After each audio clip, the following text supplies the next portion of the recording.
Series की शुरुआत एक इंटरनेट कैफे के सीन से होती है जहां मैं गेम खेल रहा था। मेरा फ्रेंड बोला, यार तू इतना प्रो गेम खेलता है, क्या मुझे भी अपने साथ ले चलेगा? मैंने हंसते हुए कहा, भाई तू अभी मेरे लेवल का गेम ही नहीं खेल पाता, इसलिए मेरा फॉलोअर बनने लायक भी नहीं है। तभी मेरा एक और फ्रेंड मेरे लिए इंस्टेंट नूडल्स लेकर आ गया, लेकिन जैसे ही मैंने नूडल्स खाने की कोशिश की, वो सीधे मेरे गले में फंस गया। मैं घबराकर सबसे बोला, जल्दी कोई पानी दो, लेकिन तब तक बहुत देर हो चुकी थी और वहीं दम घुटने की वजह से मेरी मौत हो गई।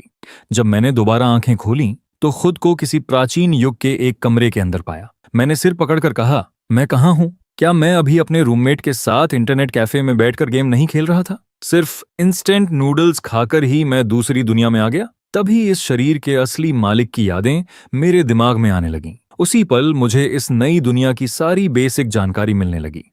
इस दुनिया के होंगो स्काई डोमेन में ताकत ही सब कुछ थी। चारों तरफ अनगिनत कल्टीवेटर मौजूद थे और कल्टीवेशन के लेवल थे ड्वांटियन, शेनहुई और शावा लेवल।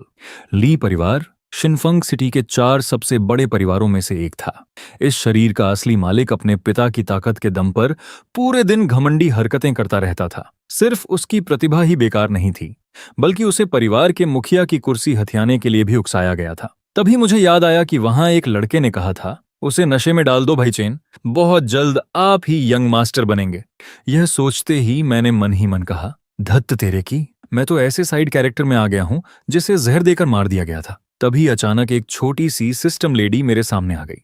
उसने मुस्कुराकर कहा, ओह तुम सच में जाग गए, मैं तो कब से तुम्हारा इंतजार कर रही थी। उसे देखकर मैं थोड़ा घबरा गया और पूछा, तुम कौन हो? तब सिस्टम बोली, आह, मैं तुम्हारी किस्मत बदलने वाले सिस्टम की गाइडिंग एल्फ हूं, तुम मुझे मास्टर सोल कह सकते हो। मैंने उसे हल्का सा चिढ़ाते हुए कहा, तो तुम ही वो बाल्टी हो? अब ऊपर से एक बदबूदार एल्फ गाइड भी आ गई।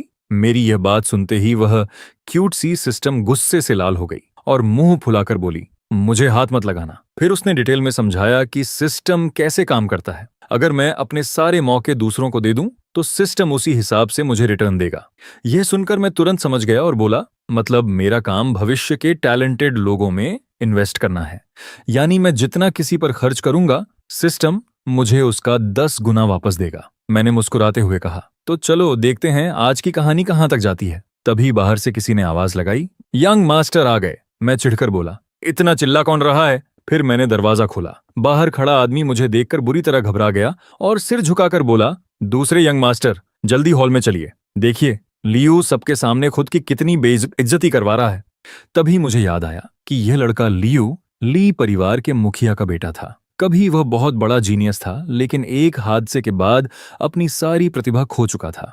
उसकी मंगेतर लोनिंग शुआ सेक्ट की इनर डिसाइपल बन चुकी थी और आज वह यही रिश्ता खत्म करने आई थी। मैंने मन ही मन कहा, अरे वाह, ये तो वही क्लासिक स्टोरी है, एक फेल हो चुका हीरो और टूटी हुई सगाई। तभी मुझे अपनी पुरानी यादें भी याद आ गईं। चेनमिंग मुझे ऐसे घूर रहा था जैसे उसने कोई भूत देख लिया हो। तभी मैंने उस नौकर को जोरदार थप्पड़ मारते हुए कहा, अपने आप को समझ क्या रखा है? मुझ पर हंसने की हिम्मत कैसे हुई भाई? दरअसल कुछ देर पहले जब मैं कमरे के अंदर था, तब वही बाहर खड़े होकर मुझे खूब सुना रहा था, इसलिए अब मैंने उसे सबक सिखा दिया। फिर मैंने उससे कहा, हो सकता है उसका दौर खराब चल रहा हो, लेकिन वह अभी भी ली परिवार का यंग मास्टर है, न मास्टर है। यह कहते हुए मैं मन ही मन मुस्कुराया और सोचा, लियो ही इस कहानी का चुना हुआ इंसान है और वही मेरा फ्यूचर इन्वेस्टमेंट भी है। यही तो सही मौका है। इसके बाद सीन मेन हॉल में शिफ्ट हो गया। वहां मेरे पिता और यंग मास्टर लियू के पिता बैठे हुए थे।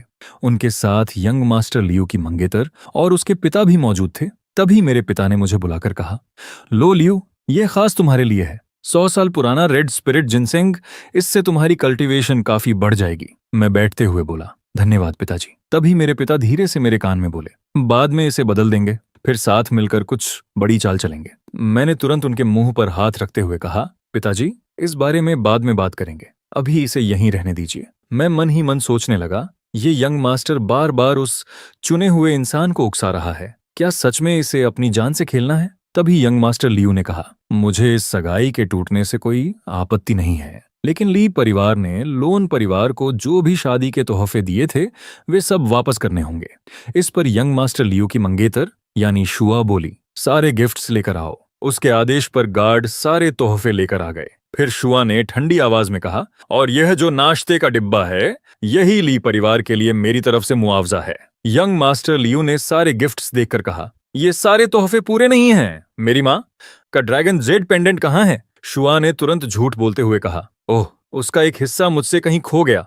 फिर उसने कुछ स्पिरिट स्टोन आगे बढ़ाते हुए कहा, ये स्पिरिट स्टोन ही उसकी भरपाई के लिए काफी हैं। लेकिन मन ही मन शुआ सोच रही थी, मेरे मास्टर ने कहा है कि उस ड्रैगन जेड पेंडेंट के अंदर बहुत बड़ी किस्मत छिपी हुई है। उसे मैं किसी भी हालत में तुम्हारे जैसे निकम्मे को वापस नहीं दूंगी। यंग मास्टर लियू शांत आवाज में बोला, बाकी सब चीजें मैं छोड़ सकता हूँ, लेकिन ड्रैगन जेड पेंडेंट मुझे हर हाल में वापस चाहिए। यह सुनते ही शुआ के पिता गुस्से में बोले, क्या ली परिवार इतना घमंडी हो गया है? मुझे जरा भी इज्जत नहीं दोगे? ठीक है, अगर तुम लोगों की यही मर्जी है तो अपने सारे तोहफे वापस ले जाओ। अब हम कुछ भी वापस नहीं करेंगे। आज से हमारे बीच का हर रिश्ता खत्म। यंग मास्टर लियू ने बिना डरे कहा, ड्रैगन जेड पेंडेंट मैं एक दिन खुद वापस लेकर रहूंगा। शुआ हैरानी से बोली, तुम मुझे छोड़ रहे हो? मैं यंग मास्टर लियू का ऑनरास और उसका एटीट्यूड देखकर पूरी तरह इंप्रेस हो गया। मैंने मन ही मन कहा, धत, भाई तो सच में लेजेंड निकला। सगाई तोड़ने का ऐसा स्टाइल आज तक नहीं देखा। तभी शुआ गुस्से में उस पर हमला करते हुए बोली, सिर्फ एक निकम्मा है तू? मेरी बेइज्जती करने की हिम्मत कैसे हुई? मरना चाहता है क्या? उसी वक्त ली परिवार के हेड खड़े होकर गरजे, मेरे घर में इतना रौब दिखाने की हिम्मत किसकी हुई? तभी शुआ के पिता ने अपनी ताकत का इस्तेमाल करके उन्हें पीछे धकेल दिया और बोले, मैं यहीं खड़ा हूं, किसे मौत बुलानी है? अगले ही पल शुआ ने यंग मास्टर लियू को एक जबरदस्त पंच मारा। वह उड़कर सीधे दीवार से टकराया, जमीन पर गिर पड़ा और उसके मुंह से खून निकलने लगा। यह देखकर शुआ के पिता बोले, बस बेटी, लोन परिवार की इज्जत का ख्याल रखते हुए आज यहीं छोड़ देता हूं। आगे से अपना बर्ताव संभाल कर रखना। इतना कहकर दोनों वहां से चले गए। मैं तुरंत दौड़कर यंग मास्टर लियू को सहारा देते हुए बोला, भाई तुम ठीक तो हो? फिर मैं पलटकर शुआ की तरफ देखकर बोला, लोनिंग शुआ, आज तुमने मेरे भाई लियू को नीचा दिखाया है। याद रखना, एक दिन तुम्हें इस बात का जरूर पछतावा होगा। मेरी बात सुनकर सिस्टम मन ही मन बोला, इस एक्टिंग के लिए तो ऑस्कर मिलना चाहिए। फिर मैंने ऊंची आवाज में कहा, 30 साल इधर 30 साल उधर, गरीब लड़के को कभी कम मत समझना। यह सुनकर शुआ और उसका पिता जोर जोर से हंसने लगे। हा, ली परिवार के ये निकम्मे सोचते हैं कि मुझे पछतावा होगा। कितना भोला लड़का है। दूसरी तरफ मेरी बातें सुनकर यंग मास्टर लियू के पिता पूरी तरह हैरान रह गए। उन्होंने मन ही मन सोचा, क्या चेंजर हमेशा से तुम्हारे खिलाफ नहीं था? लेकिन आज तुम्हारे सबसे मुश्किल वक्त में इसने तुम्हें और चोट नहीं पहुंचाई बल्कि तुम्हारा साथ दिया। फिर उन्होंने अपने बेटे की तरफ देखकर कहा, लोनिंग शुआ ने बहुत बेरहमी से हमला किया है। इसके जख्मों का तुरंत इलाज करना होगा, नहीं तो यह दोबारा कभी कल्टीवेशन नहीं कर पाएगा। तभी मैं लीफ परिवार के हेड के पास गया और कुछ देर पहले मेरे पिता ने जो औषधीय जड़ी मुझे दी थी वह उन्हें देते हुए बोला, अंकल इसे इस्तेमाल करके भाई को ठीक कर दीजिए, इससे उसकी रिकवरी बहुत तेज होगी। यह देखकर लियू भावुक होकर बोला, ये तो 100 साल पुराना रेड स्पिरिट जिनसिंग है। तभी मेरे पिता धीरे से मेरे कान में बोले, चेंजर, इस जिनसिंग को मैं बड़ी मुश्किल से सिर्फ तुम्हारे लिए लाया था। लेकिन मैंने उनकी बात अनसुनी करके सबके सामने कहा, ये मेरे पिता ने मेरे लिए जरूर लाया था, लेकिन हम सब एक ही परिवार हैं। मेरी यह बात सुनकर दोनों पूरी तरह चौंक गए। मेरी बातें सुनकर सिस्टम भी मुस्कुराया और बोला, चेंजर, तुम सच में बहुत दूर की सोचते हो। असली छोटी सोच तो मेरी थी भाई। इसके बाद मेरे पिता ने वह जिनसिंग गली परिवार के हेड के हाथ में देते हुए कहा, इसे रख लो, पहले अपने बेटे को ठीक करो, ऐसी जड़ी बूटियां बाद में फिर मिल जाएंगी। यह देखकर ली परिवार के हेड की आंखों में आंसू आ गए। उन्होंने भावुक होकर कहा, धन्यवाद दूसरे भाई, धन्यवाद चेंजर। मैं वहां से निकलते हुए मन ही मन बोला, लक बढ़ाने वाला मिशन पूरा। एक अंकल और एक भाई दोनों मेरे अपने हो गए। अब मैं पूरी तरह तैयार हूं। तभी सिस्टम की आवाज आई, बधाई हो होस्ट, आपने 100 साल पुराना रेड स्पिरिट जिनसिंग दान किया है। 10 गुना क्रिटिकल रिवॉर्ड एक्टिव हो चुका है। आपको मिला है 1000 साल पुराना रेड स्पिरिट जिनसिंग। यह सुनकर मैं पूरी तरह शॉक हो गया।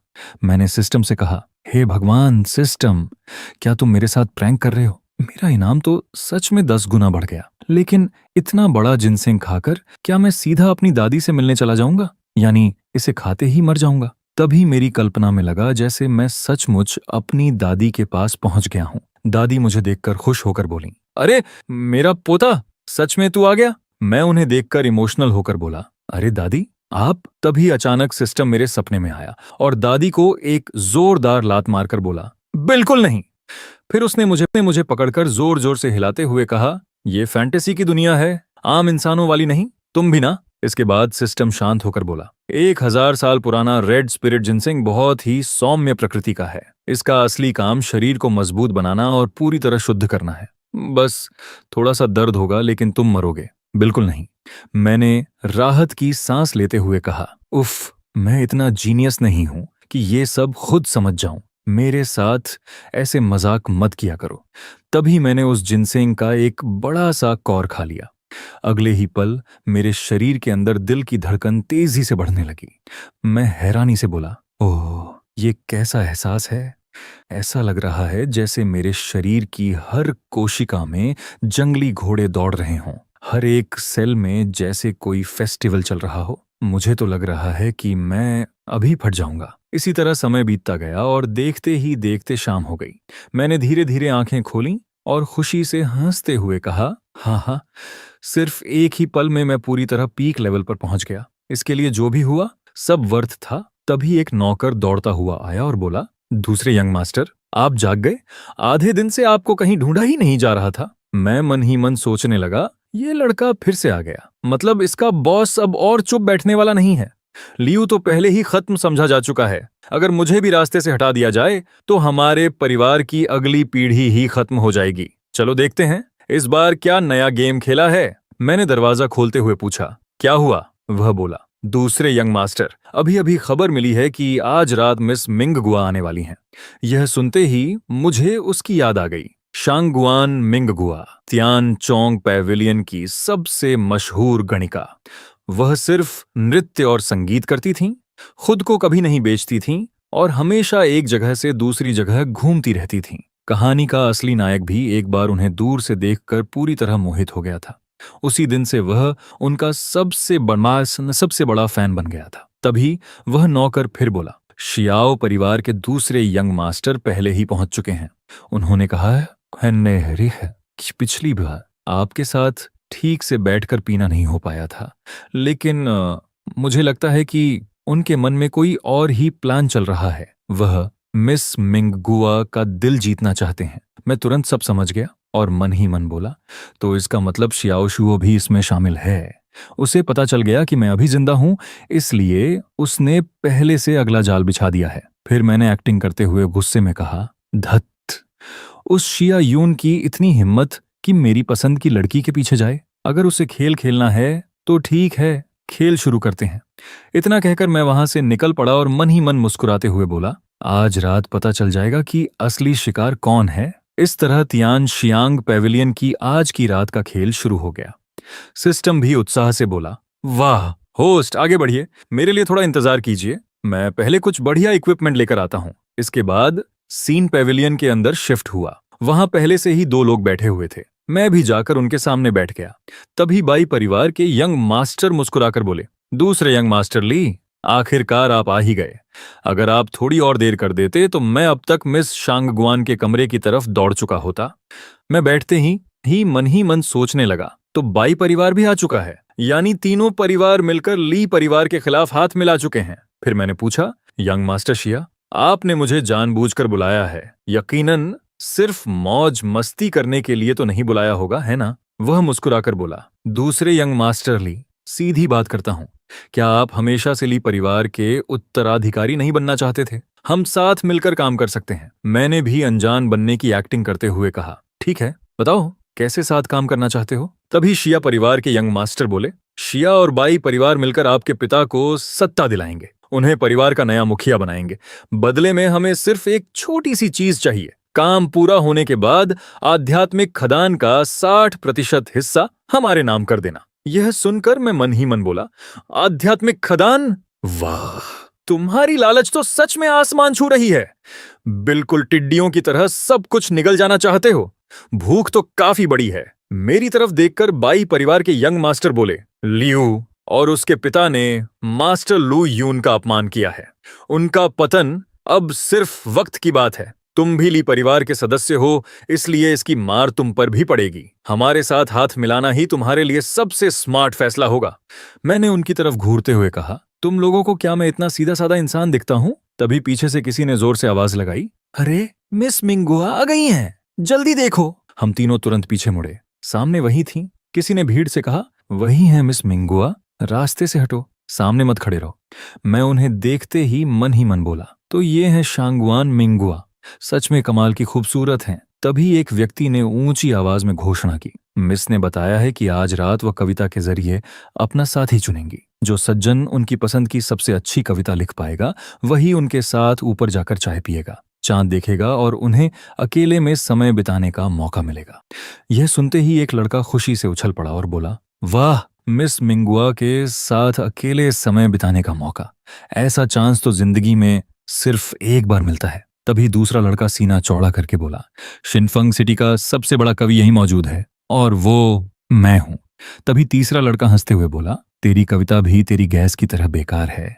सच कहूं तो तेरी कविता से भी बदबू आती है। उधर बाई परिवार का यंग मास्टर मायूस होकर बोला, क्या कविता से फैसला होगा? तो दक्षिणी सागर से जो मोती मैं खास आज के लिए लेकर आया था, उनका तो कोई काम ही नहीं रहा। बेचारे मोती, आज चमकने का मौका भी नहीं मिला। लगता है गलती मेरी ही थी। बाई परिवार के यंग मास्टर को रोने जैसा चेहरा बनाते देखकर ऐसा लग रहा था जैसे वे मोती भी उसके साथ बैठकर रोने लगेंगे। तभी पास बैठे एक और यंग मास्टर बोले, आज रात सिर्फ असली टैलेंट की कीमत होगी। भाई शाह, आप पहले शुरुआत कीजिए। उसी समय मिस मिंगगुआ ने अपना मधुर संगीत शुरू किया। कुछ देर बाद उनकी असिस्टेंट आगे बढ़कर बोली, संगीत समाप्त हो चुका है। सम्मानित सज्जनों, अगर आपकी कविता मिस के दिल को छू गई तो आप उनके लिए अपनी कविता प्रस्तुत कर सकते हैं। मैं मन ही मन सोचने लगा, ये शांगुआन मिंगगुआ बिल्कुल भी साधारण महिला नहीं है। ठीक है, देखते हैं आज तुम लोग मुझे किस तरह का सरप्राइज देते हो। दूसरी तरफ मेरी तरफ देखकर शाओ परिवार का यंग मास्टर मन ही मन हंसते हुए बोला, क्या ड्रामा कर रहा है? इतना बेवकूफ इंसान भला कैसी कविता लिखेगा? कुछ देर बाद असिस्टेंट वापस आई और बोली, नतीजा घोषित किया जा चुका है। विजेता सज्जन कृपया मेरे साथ आइए। मिस मिंगुआ आपका इंतजार कर रही हैं। यह सुनते ही चारों तरफ बैठे लोग अपनी अपनी डींगे मारने लगे। एक बोला, पक्का इस बार मैं ही जीता हूं। दूसरा बोला, मैंने तो इस कविता को पूरे 3 दिन से अपने दिमाग में याद करके रखा था। तभी पास बैठा एक युवक हैरानी से बोला, मिस दूसरी मंजिल की तरफ क्यों देख रही हैं? शाओ परिवार का यंग मास्टर मुस्कुराते हुए बोला, मिस की दासी इसी तरफ आ रही है। लगता है आज की रात मेरी ही होने वाली है। लेकिन अगले ही पल मेड सीधे मेरे सामने आकर बोली, यंग मास्टर ली, मिस ने आपको बुलाया है। यह सुनते ही शाओ परिवार का यंग मास्टर पूरी तरह सन्न रह गया। वह घबराकर बोला, एक मिनट, कहीं आपने गलत इंसान को तो नहीं बुला लिया? ये कैसे हो सकता है? ली चेन आखिर चुना कैसे गया? इतना कहते ही उसका चेहरा उतर गया। मेड ने शांत स्वर में कहा, यंग मास्टर, अगर आपको भरोसा नहीं है तो खुद सुन लीजिए। इतना कहकर उसने मेरी लिखी कविता पढ़नी शुरू की। चांद आखिर इतना उजला कब होगा? मैं जाम उठाकर आसमान से पूछता हूँ, आज रात इस स्वर्गीय महल में कौन सा वर्ष चल रहा है, कौन जाने। यह सुनते ही वहां मौजूद सभी यंग मास्टर हैरान रह गए। उनमें से एक अविश्वास से बोला, ये कैसे मुमकिन है? इसके बाद मैं दूसरी मंजिल पर मिस मिंगुआ के कमरे में पहुंचा। मुझे देखते ही उन्होंने मुस्कुराकर कहा, तो आप ही यंग मास्टर ली हैं। सच कहूं, मुझे अंदाजा ही नहीं था कि आप इतने प्रतिभाशाली हैं। मैंने विनम्रता से जवाब दिया, मिस मिंगुआ, आप मेरी जरूरत से ज्यादा तारीफ कर रही हैं। मुझे तो बस सपने में इस कविता का एक हिस्सा मिला था, इसकी कोई खास कीमत नहीं है। मिस मुस्कुराकर बोली, आप सच में बहुत विनम्र हैं। क्या पूरी कविता भी मुझे सुनाएंगे? मैंने हल्की मुस्कान के साथ कहा, अगर आपको पसंद आए तो पूरी कविता ही आपकी है। इतना कहते ही उन्होंने अपनी शक्ति से दूर रखा हुआ अपना कलम हवा में उड़ाकर अपने हाथ में बुला लिया। यह देखकर मैं मन ही मन चौंक गया। बिना देखे इतनी दूर से निशाना, कम से कम ये डिवाइन सी लेवल की ताकत है। अब समझ आया कि यहाँ कोई हंगामा करने की हिम्मत क्यों नहीं करता। सबसे खूबसूरत गुलाब के भी कांटे होते हैं। इसके बाद मिस मिंगगुआ मेरी कविता आगे पढ़ने लगी। मैं हवा के सहारे लौट जाना चाहता हूँ, लेकिन उस आसमान छूते जेड महल के डर से अपने कदम रोक लेता हूँ। जैसे ही उन्होंने ये पंक्तियां पढ़ीं, उनके पूरे शरीर से नीली आभा फैलने लगी। उनकी शक्ति लगातार बढ़ने लगी और अगले ही पल उन्होंने सफलतापूर्वक ब्रेक थ्रू कर लिया। उसी समय सिस्टम की आवाज गूंजी, होस्ट, आपने किसी दूसरे को एक अवसर उपहार में दिया है।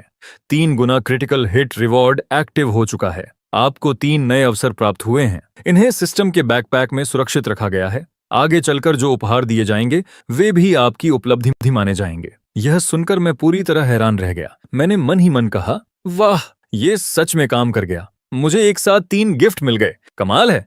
तभी मिस मिंगगुआ उठकर बोली, धन्यवाद यंग मास्टर ली, आप बिल्कुल सही समय पर आए। आपकी वजह से मैं इतने वर्षों से रुकी हुई अपनी बाधा पार कर पाई। मेरी कल्टीवेशन भी एक नए स्तर पर पहुंच गई। आपका यह उपकार मैं पूरी जिंदगी नहीं भूलूंगी। मैंने तुरंत हाथ जोड़ते हुए कहा, अरे मिस, आप मुझे जरूरत से ज्यादा सम्मान दे रही हैं। आपकी तरक्की पूरी तरह आपकी मेहनत का नतीजा है। मैं तो बस संयोग से यहां मौजूद था। अगर मैं भी नहीं होता तो भी एक न एक दिन आपका ब्रेक थ्रू जरूर हो जाता। मेरी बात सुनकर मिस मुस्कुराई और बोली, आप सच में बहुत विनम्र हैं। मैं पूरे 3 साल से एक ही जगह अटकी हुई थी। अगर आज रात यह मौका नहीं मिलता तो शायद पता नहीं और कितने साल यूं ही निकल जाते। यंग मास्टर ली, क्या आप मिंगगुआ के साथ एक प्याला पेय ग्रहण करेंगे? मैं हंसते हुए बोला, इतनी खूबसूरत साथी और बढ़िया पेय का साथ, इससे बेहतर क्या हो सकता है? बिल्कुल, मुझे कोई आपत्ति नहीं। दूसरी तरफ नीचे वे तीनों यंग मास्टर अभी भी बैठकर हर बात पर चर्चा कर रहे थे और नई साजिशें रच रहे थे।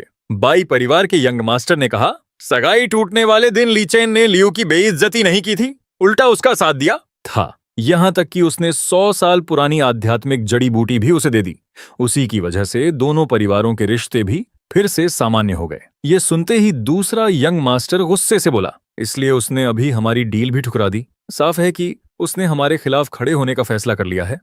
बाई परिवार का यंग मास्टर दांत भींचते हुए बोला, बहुत बढ़िया चाल चली है ली चेन। तभी पास बैठा एक और यंग मास्टर बोला, उसने तो हमें पूरी तरह बेवकूफ बना दिया। और सबसे अजीब बात यह है कि शु छाता के हमले से शांग जिंग पूरी तरह पिचक गया था। उसका असर वहां मौजूद हर इंसान पर हुआ, लेकिन सिर्फ ली चेन पर उसका जरा भी असर नहीं पड़ा। उसके शरीर पर एक खरोंच तक नहीं आई। इतना कहते ही सबको वह नजारा याद आ गया जब मैंने पूरी बोतल एक ही सांस में खत्म कर दी थी। यह सब सुनकर वहां मौजूद वह नौकर डर के मारे कांपने लगा और हकलाते हुए बोला, ये आखिर कैसे हो सकता है? इसका तो कोई मतलब ही नहीं बनता। शायद कोई ऐसी बात है जो मुझे पता नहीं। जिस दिन मैं उसे घर छोड़कर आया था उस दिन उसकी हालत बेहद खराब थी, लेकिन अगले ही दिन वह पूरी तरह ठीक हो गया और अब तो ऐसा लग रहा है कि उसे मुझ पर ही शक होने लगा है। तभी पास बैठे एक यंग मास्टर बोले, अब मैं और इंतजार नहीं कर सकता। बाई परिवार के यंग मास्टर ने पूछा, तो तुम्हारा प्लान क्या है? लेकिन उसकी बात पूरी होने से पहले ही दूसरा आदमी बोला, ली चेन को खत्म कर देते हैं और पूरा इल्जाम लोन परिवार पर डाल देते हैं। अगर ली परिवार को यह शक भी हो जाए कि लोन परिवार के पीछे मास्टर लुयुन है, तब भी क्या उनमें और गहराई तक जांच करने की हिम्मत होगी? पास बैठे दूसरे यंग मास्टर ने ताली बजाते हुए कहा, परफेक्ट, यही प्लान रहेगा। तियानचोंग पेविलियन के पास वाली गली इस हादसे के लिए सबसे सही जगह है। दूसरी तरफ मैं आराम से पेय का आनंद ले रहा था, जबकि मेरे सामने मिस मिंगुआ अपना खूबसूरत नृत्य प्रस्तुत कर रही थी। मैं उनके पास जाकर मुस्कुराते हुए बोला, मिस मिंगुआ, आपकी खूबसूरती सच में बेहद दुर्लभ है। मैंने अपनी पूरी जिंदगी में आपके जैसी किसी को नहीं देखा। उन्होंने हल्की मुस्कान के साथ पूछा, तो क्या आपको मैं पसंद हूं? मैंने बिना झिझक जवाब दिया, इतनी सुंदर और शालीन महिला को कोई भी सज्जन पसंद करेगा। मिस मिंगुआ मुस्कुराकर बोली, लेकिन मिंगुआ ने एक बार कसम खाई थी कि जो इंसान मुझे अपनी मर्जी से मेरा घूंघट हटाने पर मजबूर कर देगा, मैं उसी से शादी करूंगी, और आप वह पहले इंसान हैं। यह सुनते ही मैं पूरी तरह चौंक गया। मैंने जल्दी से कहा, एक मिनट, क्या ये सब थोड़ा ज्यादा जल्दी नहीं हो रहा? हमारी तो आज पहली बार मुलाकात हुई है। यह सुनकर मिस हंस पड़ी और बोली, इतना सीरियस मत हो जाइए, मिंगुआ तो बस मजाक कर रही थी। मैंने राहत की सांस लेते हुए कहा, आज रात आपका इतना समय लेने के लिए माफ कीजिए मिस मिंगुआ, मुझे अभी एक और जरूरी काम भी करना है, इसलिए अब मुझे चलना होगा। उन्होंने विनम्रता से कहा, अगर ऐसी बात है तो मैं आपको नहीं रोकूंगी। उम्मीद है कि हमारी मुलाकात फिर किसी दिन जरूर होगी। उधर सिस्टम एक तरफ बैठा कुछ खाते हुए बड़बड़ा रहा था। यही होती है सिंगल लाइफ की असली रियलिटी। दूसरी तरफ जब मैं बाहर निकल रहा था तो मुझे छोड़ने के लिए एक व्यक्ति मेरे साथ चल रहा था। उसे देखकर मैंने मन ही मन सोचा, इतना ताकतवर इंसान यहाँ सिर्फ एक डांसर की सुरक्षा में लगा है। मिंगुआ की असली पहचान के पीछे जरूर कोई बहुत बड़ा राज छिपा है। मेरे पीछे पीछे मेरा वही नौकर भी चला आ रहा था। तभी अचानक पीछे से एक असैसिन सामने आ गया। उसे देखते ही मैं मन ही मन बोला, लगता है शिया और बाई परिवार अब और इंतजार नहीं कर सकते। अब इन्हें दिखावा करने की भी जरूरत महसूस नहीं हो रही। मैंने अपने साथ चल रहे नौकर की तरफ देखकर कहा, चेन मिंग, तुम्हारे मालिक तो बहुत पहले अपनी असली पहचान दिखा चुके हैं, तुम अभी तक एक्टिंग क्यों कर रहे हो? वह जोर से हंसते हुए बोला, तो आखिरकार तुम्हें समझ ही आ गया, लेकिन अफसोस अब बहुत देर हो चुकी है। अगले साल आज का दिन ही तुम्हारी मौत की बरसी होगा। मन ही मन वह सोच रहा था, मैं पूरे 3 साल से जासूस बनकर यहाँ काम कर रहा हूँ। आज आखिरकार ली चेन को अपनी असली पहचान दिखाने का मौका मिल ही गया। मैंने उसकी आंखों में देखते हुए पूछा, मैंने हमेशा तुम्हारे साथ अच्छा व्यवहार किया, फिर तुमने मुझे धोखा क्यों दिया? वह ठंडी हंसी हंसकर बोला, धोखा? मैं शुरू से ही शियाओ परिवार का आदमी था। इसी दिन के लिए मैं ली परिवार में जासूस बनकर घुसा था। ली चेन, तुम हर दिन मुझे अपने कुत्ते की तरह ट्रीट करते थे। मैं तो बहुत पहले से तुम्हें मारना चाहता था। अब सीधे नरक में जाओ। मैंने अपनी ताकत दिखाते हुए शांत स्वर में कहा, तुम मेरे कुत्ते बनने के भी लायक नहीं हो। लेकिन उसने मेरी बात पर ध्यान ही नहीं दिया और हमला करते हुए चिल्लाया, ड्रामा बंद करो, आज मैं तुम्हें मार डालूंगा। अगले ही पल मैंने उसका हाथ हवा में ही पकड़ लिया। वह हैरान होकर चिल्लाया, असंभव, स्क्रिप्ट में तो ऐसा नहीं था। हमें तो 5 गुना बॉडी काउंटर किल का भरोसा दिया गया था। फिर वह गुस्से में लेखक को कोसते हुए बोला, कोई हमें धोखा दे रहा है। मैंने हंसते हुए कहा, सॉरी, मैंने पहले ही पैसे देकर अपनी स्क्रिप्ट बदलवा ली थी। इतना कहकर मैंने उसे एक जोरदार लात मारी। वह दूर जाकर जमीन पर गिर पड़ा और दर्द से चिल्लाया, आह ली चेन, मैं तुम्हें जान से मार दूंगा। यहाँ मौजूद हर आदमी बॉडी रिफाइनमेंट के 5वें स्तर का एक्सपर्ट है। तुम्हारे बचने का कोई रास्ता नहीं है। मैंने ठंडी नजर से उसकी तरफ देखा और कहा, मेरे सामने खड़े होकर बॉडी रिफाइनमेंट के 5वें स्तर की ताकत दिखाने की हिम्मत कैसे हुई? अगले ही पल मैं बिजली की रफ्तार से आगे बढ़ा और देखते ही देखते उन सभी को खत्म कर दिया। यह देखकर वह नौकर डर के मारे कांपने लगा और बोला, तुम्हारा दिमाग खराब हो गया है क्या? अचानक तुम इतने ताकतवर कैसे बन गए? मैंने उसे खत्म करते हुए कहा, मुझसे गद्दारी करने की हिम्मत दिखाई है, मैं तुम्हें अपने जन्म पर ही पछतावा करा दूंगा। इसके बाद मैं मन ही मन सोचने लगा, मुझे इस शरीर के असली मालिक की कुछ यादें और भावनाएं विरासत में मिली हैं। इस दुनिया में सिर्फ ताकतवर ही जिंदा रहते हैं। लगता है मैं भी बहुत तेजी से इस कल्टीवेशन की दुनिया की बेरहम सच्चाई के साथ खुद को ढाल रहा हूँ। दूसरी तरफ बाई परिवार के यंग मास्टर के पास एक आदमी दौड़ता हुआ आया और घबराकर बोला, यंग मास्टर, बुरी खबर है, मिशन पूरी तरह फेल हो गया। जिन लोगों को हमने भेजा था वे सब मारे जा चुके हैं और लिएन का भी कोई पता नहीं चल रहा। यह सुनते ही यंग मास्टर गुस्से से भर उठा और दांत पीसते हुए बोला, ये जरूर लियू वान कोंग का काम है। वो बूढ़ा लोमड़ी बाहर से शांत बनने का नाटक करता है, लेकिन छिपकर अपने आदमी भेजकर ली चेन की रक्षा कर रहा है। लगता है सीधे हमला करने से कोई फायदा नहीं होगा। हमारे साथ बैठकर इस बारे में बाई परिवार से बात करनी होगी। लगता है यहाँ नामों में थोड़ा गड़बड़ हो गई है। ये लड़का असल में शू परिवार का है और जो काले कपड़े पहने हुए यंग मास्टर था वह बाई परिवार का यंग मास्टर है। दूसरी तरफ हमारे परिवार में बड़ा भाई लाओ बाहर आए। उन्हें देखते ही मैंने मुस्कुराकर कहा, भाई अब आपको देखकर सच में बहुत अच्छा लग रहा है। अब जाकर मुझे सुकून मिला। लाओ मेरे सामने सिर झुकाकर बोले, ये सब दूसरे भाई के रेड ब्लड एलिक्सिर की वजह से हुआ है। मैं हमेशा तुम्हारा एहसानमंद रहूंगा। मैंने तुरंत कहा, ऐसी बातें मत कहिए भाई, भाइयों का काम ही एक दूसरे की मदद करना होता है। वैसे बड़े भाई, अब लन परिवार के साथ आपकी टूटी हुई सगाई को लेकर क्या प्लान है? लाओ शांत होकर बोले, वह तो बस एक टूटी हुई सगाई थी, उसके बारे में सोचने का कोई मतलब नहीं। हमारे सामने उससे कहीं बड़ा मौका है। बहुत जल्द शेंचिंग सेक्ट और लुयुन सेक्ट शिंगोंग सिटी में डिसाइपल भर्ती करने आने वाले हैं।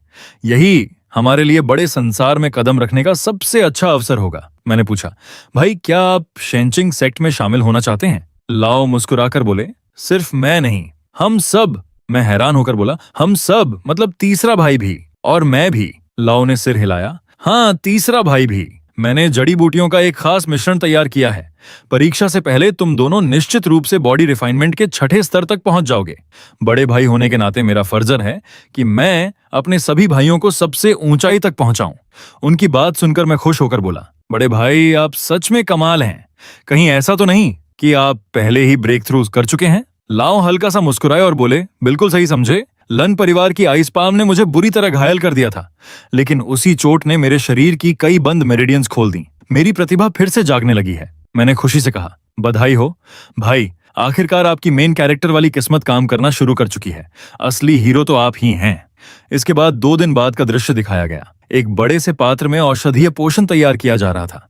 तभी तीसरा भाई उत्साहित होकर बोला, भाई ये सूप, अरे नहीं ये दवा, इसकी खुशबू तो कमाल की है। क्या मैं थोड़ा सा चख सकता हूँ? बस स्वाद देखना चाहता हूँ। लाओ ने तुरंत समझाया, तीसरे भाई ये रेड ब्लड एलिक्सिर है। ये बॉडी रिफाइनमेंट के लिए है। इसे शरीर पर इस्तेमाल किया जाता है। ये तुम्हारी क्षमता बढ़ाता है और खून को मजबूत करता है। इसे पीना नहीं है। मैं तीसरे भाई को देखकर मन ही मन सोचने लगा, चाचा का इकलौता बेटा ली डाशिंग, जन्म से ही असाधारण ताकत, गजब की भूख और बिल्कुल सीधा सादा स्वभाव। इसकी कल्टीवेशन प्रतिभा तो ठीक है, लेकिन इतना ज्यादा खाना भी क्या किसी टैलेंट में गिना जाता है? तभी लाओ ने 2 पिल्स निकालकर कहा, ये तीसरे ग्रेड की 2 मेरिडियन पिल्स हैं। हर्बल बात खत्म होते ही इन्हें खा लेना। इससे तुम्हारा वर्तमान स्तर स्थिर होगा और अगला ब्रेक थ्रू आसान हो जाएगा। अब अंदर जाओ, थोड़ा दर्द होगा लेकिन सह लेना। जब बाहर निकलोगे तब पूरी तरह बदल चुके होगे। यह सुनकर तीसरा भाई पूरे जोश से बोला, चिंता मत करो बड़े भाई, अगर ताकतवर बनकर अपने परिवार की रक्षा कर सकता हूं तो मैं किसी भी दर्द से नहीं डरता। इसके बाद मैं और तीसरा भाई औषधीय पात्र के अंदर चले गए। कुछ देर बाद तीसरा भाई जोर से चिल्लाया, हाँ हाँ, मैं बॉडी रिफाइनमेंट के 5वें स्तर पर पहुंच गया। अब तो लगता है पूरा का पूरा बैल भी खा सकता हूं। मैंने तुरंत कहा, तीसरे भाई, दवा का असर अभी भी चल रहा है, मौका हाथ से मत जाने दो। अभी इसी वक्त दोनों मेरिडियन पिल्स भी खा लो। तीसरे भाई ने मासूमियत से पूछा, लेकिन बड़े भाई ने तो कहा था कि एक इंसान के लिए एक ही बोतल है, फिर आपकी वाली? मैंने मुस्कुराकर कहा, पहले वाली जड़ी बूटी से ही मैं बॉडी रिफाइनमेंट के 6ठे स्तर तक पहुंच चुका हूं।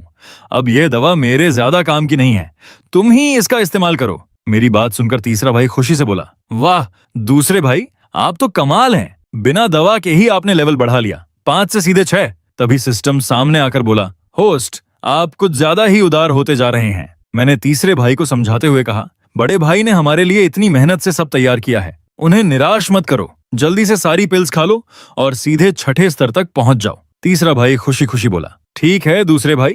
इतना कहकर उसने सारी पिल्स खा ली और उसी समय उसका ब्रेक थ्रू शुरू हो गया। तभी सिस्टम की आवाज गूंजी, होस्ट ने परोक्ष रूप से तीसरे ग्रेड की पिल्स गिफ्ट की हैं। रैंडम क्रिटिकल ट्रिगर एक्टिवेट हो गया है। शानदार, आपको हिडन 100 टाइम्स क्रिटिकल मिल गया है। 9 ग्रेड 9 टर्न गोल्डन पिल सफलतापूर्वक आपके अकाउंट में जमा कर दी गई है। रिवॉर्ड भेज दिया गया है। मैं हैरानी से बोला, सच कहूं तो मैंने तो सिर्फ बड़े भाई की पिल्स तीसरे भाई को दी थी। ये सिस्टम लड़की सच में हर चीज का सही हिसाब रखती है। सिस्टम ने जानकारी दी, 9 टर्न गोल्डन पिल 9 ग्रेड की एक स्पिरिचुअल पिल है जो शरीर के भीतर छिपी हुई पूरी क्षमता को जागृत कर देती है। सिस्टम बोला, सिर, सीना, पेट, दोनों हाथ और दोनों पैर, यानी शरीर के कुल 9 महत्वपूर्ण स्थानों पर अलग अलग ऊर्जा के भंवर बनेंगे। यह सुनते ही मैं और भी ज्यादा खुश हो गया और मन ही मन बोला, ये पिल तो 9वें ग्रेड की है।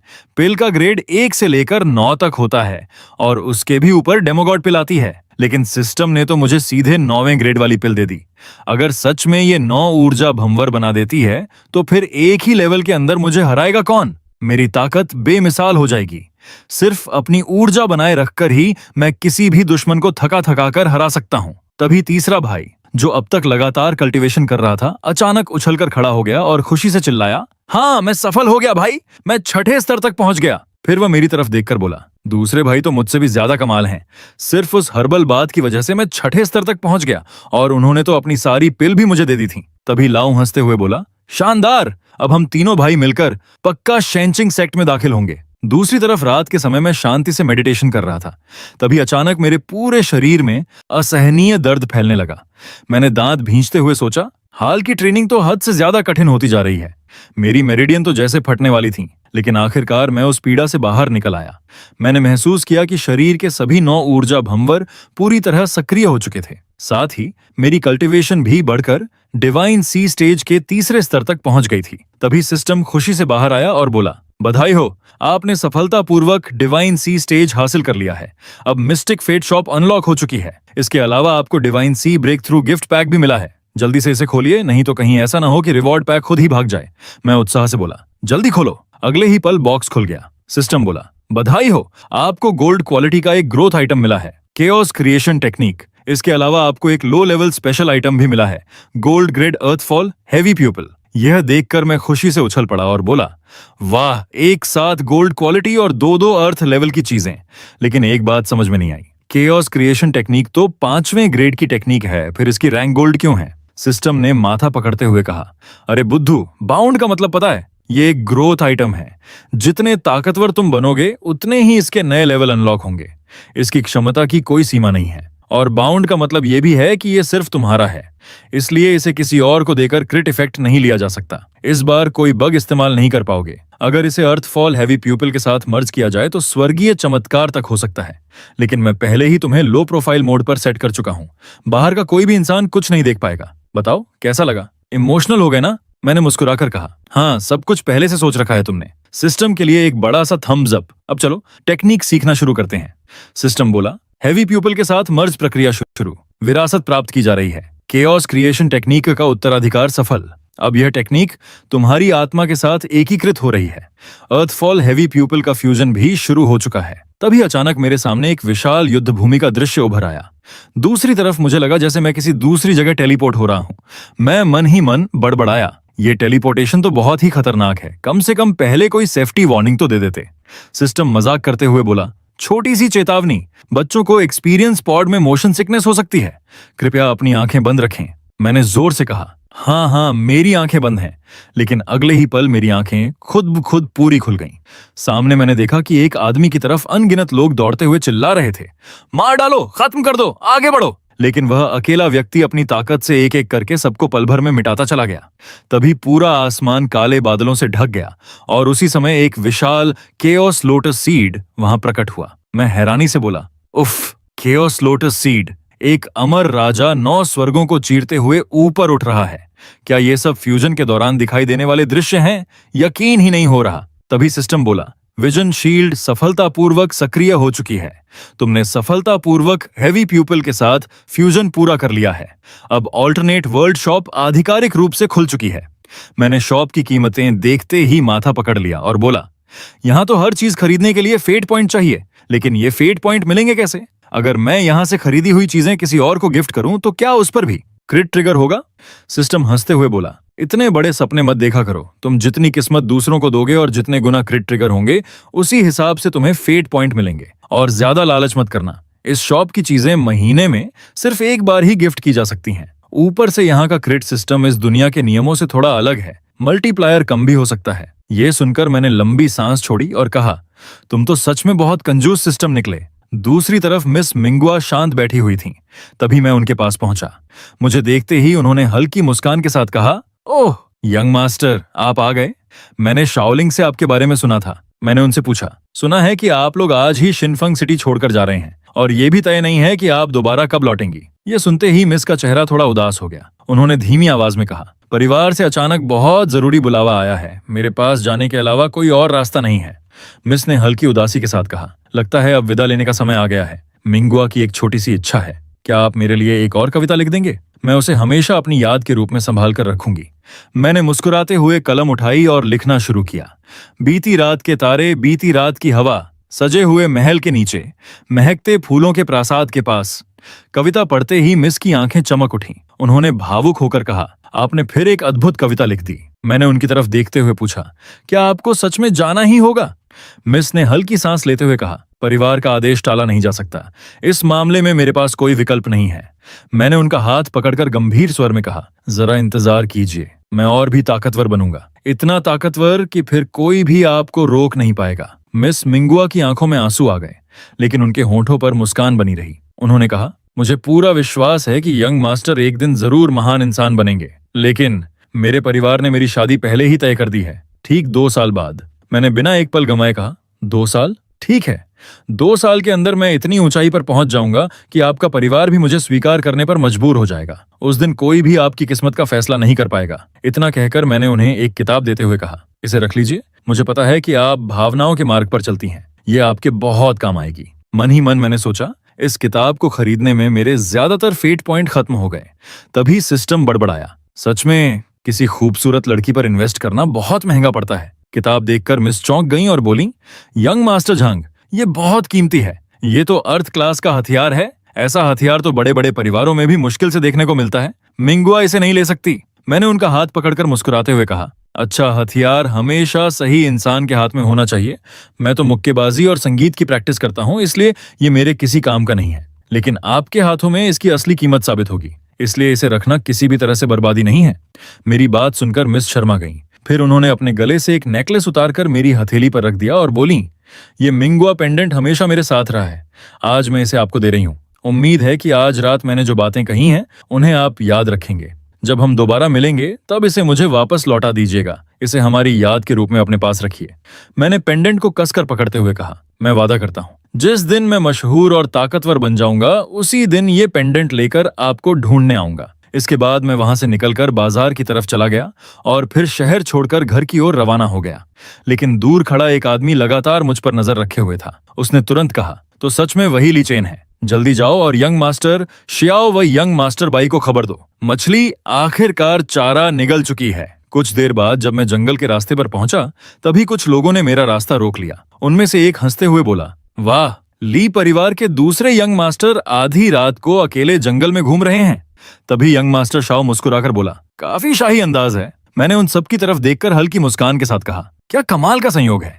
लगता है तुम सब भी आज खाली थे, इसलिए टोली बनाकर यहाँ मच्छरों को खाना खिलाने चले आए। मेरी बात सुनते ही बाई परिवार का यंग मास्टर गुस्से में चिल्लाया, चैन, अब ये ड्रामा बंद करो। क्या तुमने फिर से मिस मिंगुआ की चीजें हथिया ली हैं? आज मैं तुम्हें जिंदा नहीं छोड़ूंगा। तभी पीछे से शाओ परिवार का यंग मास्टर आगे आया और बोला, अब एक्टिंग की कोई जरूरत नहीं है। आसपास ली परिवार का एक भी गार्ड नहीं है। आज रात तुम्हें बचाने कोई नहीं आएगा। मैंने बेफिक्र होकर हंसते हुए कहा, तो तुम लोगों ने सच में यही सोचा कि पिछली बार उन निकम्मों से निपटने के लिए मेरे चाचा ने अपने लोग भेजे थे? बाई परिवार के यंग मास्टर ने अपने गार्ड की तरफ देखकर आदेश दिया, लूनांग, मैं चाहता हूं कि ये दर्द से तड़प तड़प कर मरे। गार्ड आगे बढ़ा और गुस्से से बोला, तुमने मेरे मास्टर के साथ दुश्मनी की है। सच में गलत इंसान को अपना दुश्मन बनाया है। वह हमला करने ही वाला था कि। मैंने एक झटके में उसका हाथ पकड़ लिया और ठंडी आवाज में कहा, टूटा हुआ शरीर, 8वां स्तर, बस इतनी ही ताकत है तुम्हारी? अगले ही पल मैंने उसका हाथ जोर से मरोड़ दिया। चटाक, उसकी पूरी बांह टूट गई। वह दर्द से चीख उठा, आह, मेरा हाथ। यह नजारा देखकर दोनों यंग मास्टर के चेहरे का रंग उड़ गया। उन्होंने तुरंत बाकी गार्डों को चिल्लाकर कहा, उजी, अभी तक खड़े क्या हो, हमला करो। जो भी इसे मार गिराएगा उसे बड़ा इनाम मिलेगा। आदेश मिलते ही सारे गार्ड मेरी तरफ टूट पड़े। उन्हें देखकर मैंने हंसते हुए कहा, निकम्मों की पूरी टोली। तभी एक गार्ड ने अपनी पूरी ताकत से मुझ पर हमला किया, लेकिन अगले ही पल उसने मेरी टेक्निक पहचान ली और डर के मारे कांपते हुए चिल्लाया, ये स्टील एनर्जी शील्ड, ये तो डिवाइन सी स्टेज की टेक्निक है। उसकी बात सुनते ही बाकी गार्ड भी घबरा गए। क्या डिवाइन सी स्टेज? शाओ परिवार का यंग मास्टर तो लगभग पागल हो गया। वह बार बार चिल्लाने लगा, नामुमकिन, ये किसी भी कीमत पर मुमकिन नहीं हो सकता। डिवाइन सी स्टेज नहीं, ये सच नहीं हो सकता। मैंने बिना किसी हिचकिचाहट के उनके आखिरी हाई रैंक गार्ड को भी खत्म कर दिया। यह देखते ही कई गार्ड डर के मारे जान बचाकर भागने लगे। यह दृश्य देखकर दोनों यंग मास्टर कांपते हुए बोले, लू निंग भी मर गया? नहीं, ऐसा नहीं हो सकता। मैं धीरे धीरे उनकी तरफ बढ़ा और ठंडी मुस्कान के साथ पूछा, अब बताओ, तुम दोनों किस तरह मरना चाहते हो? शाओ परिवार का यंग मास्टर पागलों की तरह चिल्लाया, डरपोकों, हमला करो। जो पीछे हटेगा उसके पूरे परिवार को खत्म कर दिया जाएगा। मार डालो इसे। मजबूरी में उनके बचे हुए गार्ड फिर मेरी तरफ दौड़ पड़े। मैंने सिर्फ एक ही बात कही, क्या तुम सब मौत को खुद बुला रहे हो? अगले ही पल मैं बिजली की रफ्तार से आगे बढ़ा और देखते ही देखते उन सभी का अंत कर दिया। दूसरी तरफ वे दोनों जान बचाने के लिए वहां से भागने लगे, लेकिन अगले ही पल मैं उनके सामने आकर खड़ा हो गया और मुस्कुराते हुए बोला, कहाँ भाग रहे हो तुम दोनों? दोनों तुरंत घुटनों के बल बैठ गए। एक ने सिर झुकाकर कहा, भाई चेन, नहीं, प्लीज मुझे छोड़ दीजिए। दूसरा घबराकर बोला, दादा चेन, ये सब उसी का प्लान था, मेरी कोई गलती नहीं है। यह सुनते ही बाई परिवार का यंग मास्टर गुस्से से चिल्लाया, हरामजादे, शियाओ, तू सच में कूड़े का ढेर है। फिर वह मेरी तरफ देखकर कांपती आवाज में बोला, मैं तो अभी सिर्फ एक बच्चा हूं, आप तो मुझे अपने खजाने की तरह मानते हैं, है ना? प्लीज मुझे ऐसे छोड़ दीजिए जैसे मैं सिर्फ हवा का एक झोंका था।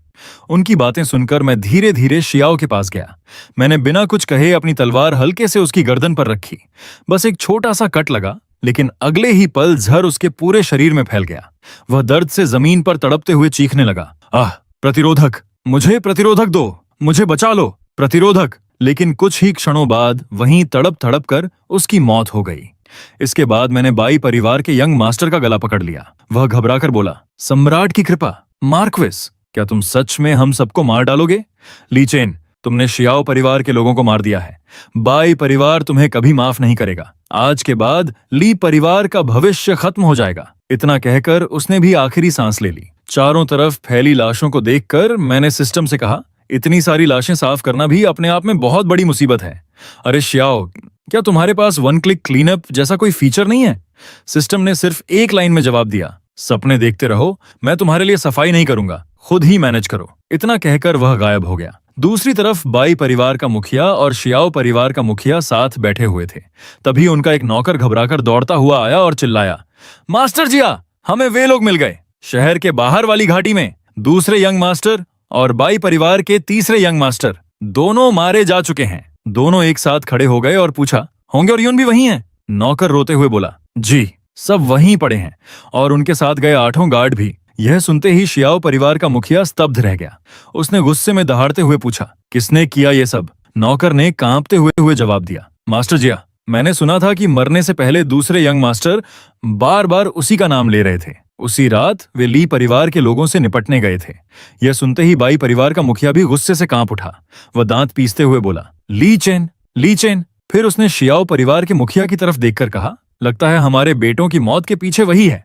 शियाओ परिवार का मुखिया अविश्वास से बोला, वो निकम्मा ली चेन, क्या वह सच में इतने लोगों को मार सकता है? और उनमें 2 लोग तो 8वें स्तर के टॉप एक्सपर्ट थे।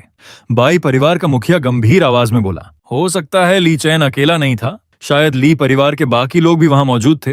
कहीं ये सब ली वानकोंग की चाल तो नहीं? उसने जानबूझकर ली चेन को चारा बनाया और हमारे उत्तराधिकारियों को फंसाकर मरवा दिया। शियाओ परिवार का मुखिया गुस्से से बोला, ली वानकोंग, तुम्हारी हिम्मत तो कम नहीं है। बाई परिवार का मुखिया बोला, हम यून परिवार के साथ हाथ मिला सकते हैं, फिर एक ही वार में पूरे ली परिवार को इस दुनिया से मिटा देंगे। शियाओ परिवार का मुखिया तुरंत बोला, ठीक है, मैं अभी जाकर यून चेन से बात करता हूँ। कुछ देर बाद यून परिवार का मुखिया भी वहां पहुंच गया। बाई परिवार के मुखिया ने कहा, मास्टर यून, मेरा बेटा शियाओ यून और भाई बाई का बेटा होंग फेई, दोनों को ली परिवार ने मार डाला। हम इसे किसी भी कीमत पर नहीं छोड़ेंगे। बाई और शियाओ परिवार युद्ध का फैसला कर चुके हैं।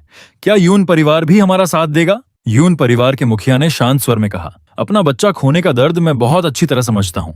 मैं सच में आपकी भावनाओं को महसूस कर सकता हूँ, लेकिन कल ही 2 सेक्ट के डिसाइपल चयन की परीक्षा है। अगर अभी कोई बड़ा विवाद हुआ तो सेक्ट नाराज हो सकता है और बच्चों का भविष्य भी बर्बाद हो जाएगा। आपके भतीजे की प्रतिभा को देखते हुए वह निश्चित रूप से परीक्षा पास करके एसेक्टी में शामिल हो जाएगा।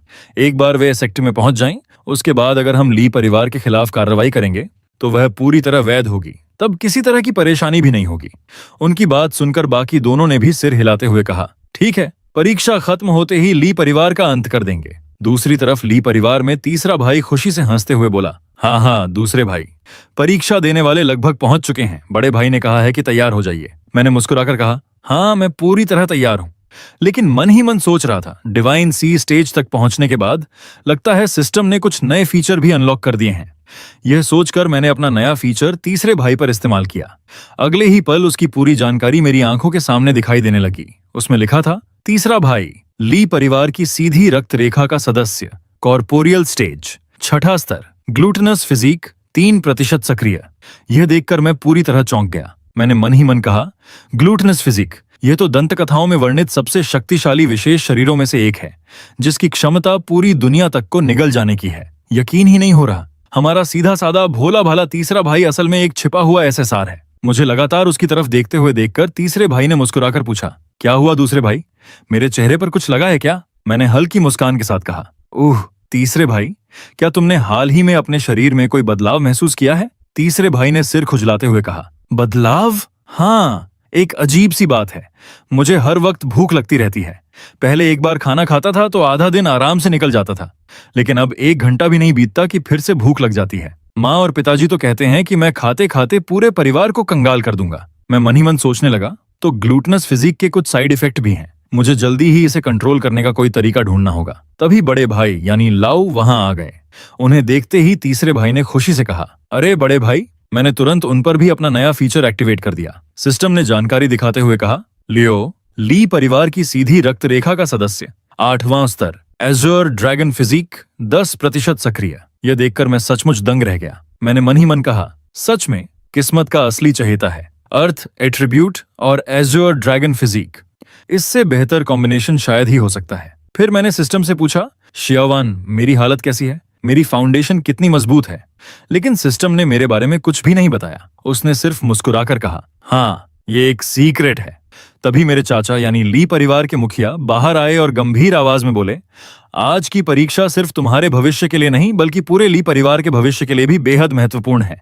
अपनी पूरी ताकत लगा देना और अपने सिद्धांतों पर हमेशा अडिग रहना। लियू ने आत्मविश्वास से कहा, चिंता मत कीजिए पिताजी। तीसरे भाई ने भी तुरंत कहा, चाचा, हम जरूर अच्छा प्रदर्शन करेंगे। मैंने भी मुस्कुराकर कहा, आज फंग सिटी के सभी लोगों को लीसा परिवार की असली ताकत दिखा देंगे। इसके बाद दृश्य सीधे एरिना में पहुंच गया और हम भी वहां आ गए।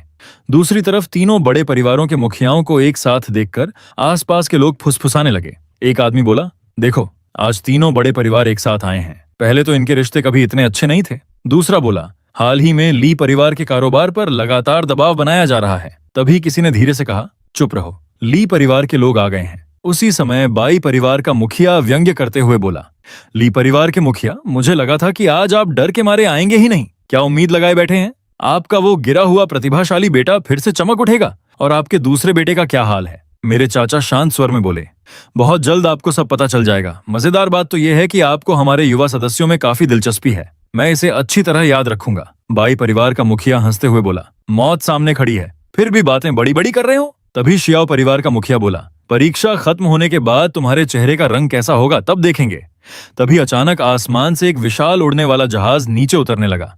उसे देखकर भीड़ में से कोई चिल्लाया, वाह, लुइस सेक्ट आ गया। दूसरा बोला, कमाल है, लुइस सेक्ट का उड़ने वाला जहाज कितना विशाल है। उसी समय दूसरी तरफ विशाल पक्षियों पर सवार होकर सिनशियान सेक्ट के लोग भी वहां पहुंच गए। उनके एक एल्डर नीचे उतरते ही मुस्कुराकर बोले, क्या तुम्हारा शेनिंग सेक्ट अभी भी ऐसे दिखावे का शौकीन है? शेनिंग सेक्ट के एल्डर ने तुरंत जवाब दिया, यह दिखावा नहीं, हमारी ताकत का हिस्सा है। कुछ सेक्ट तो ऐसा करने की हैसियत भी नहीं रखते। इस बार जिन लोगों को हम डिसाइपल बनाएंगे वे उन गिरते हुए सेक्ट के लोगों से कहीं ज्यादा प्रतिभाशाली होंगे।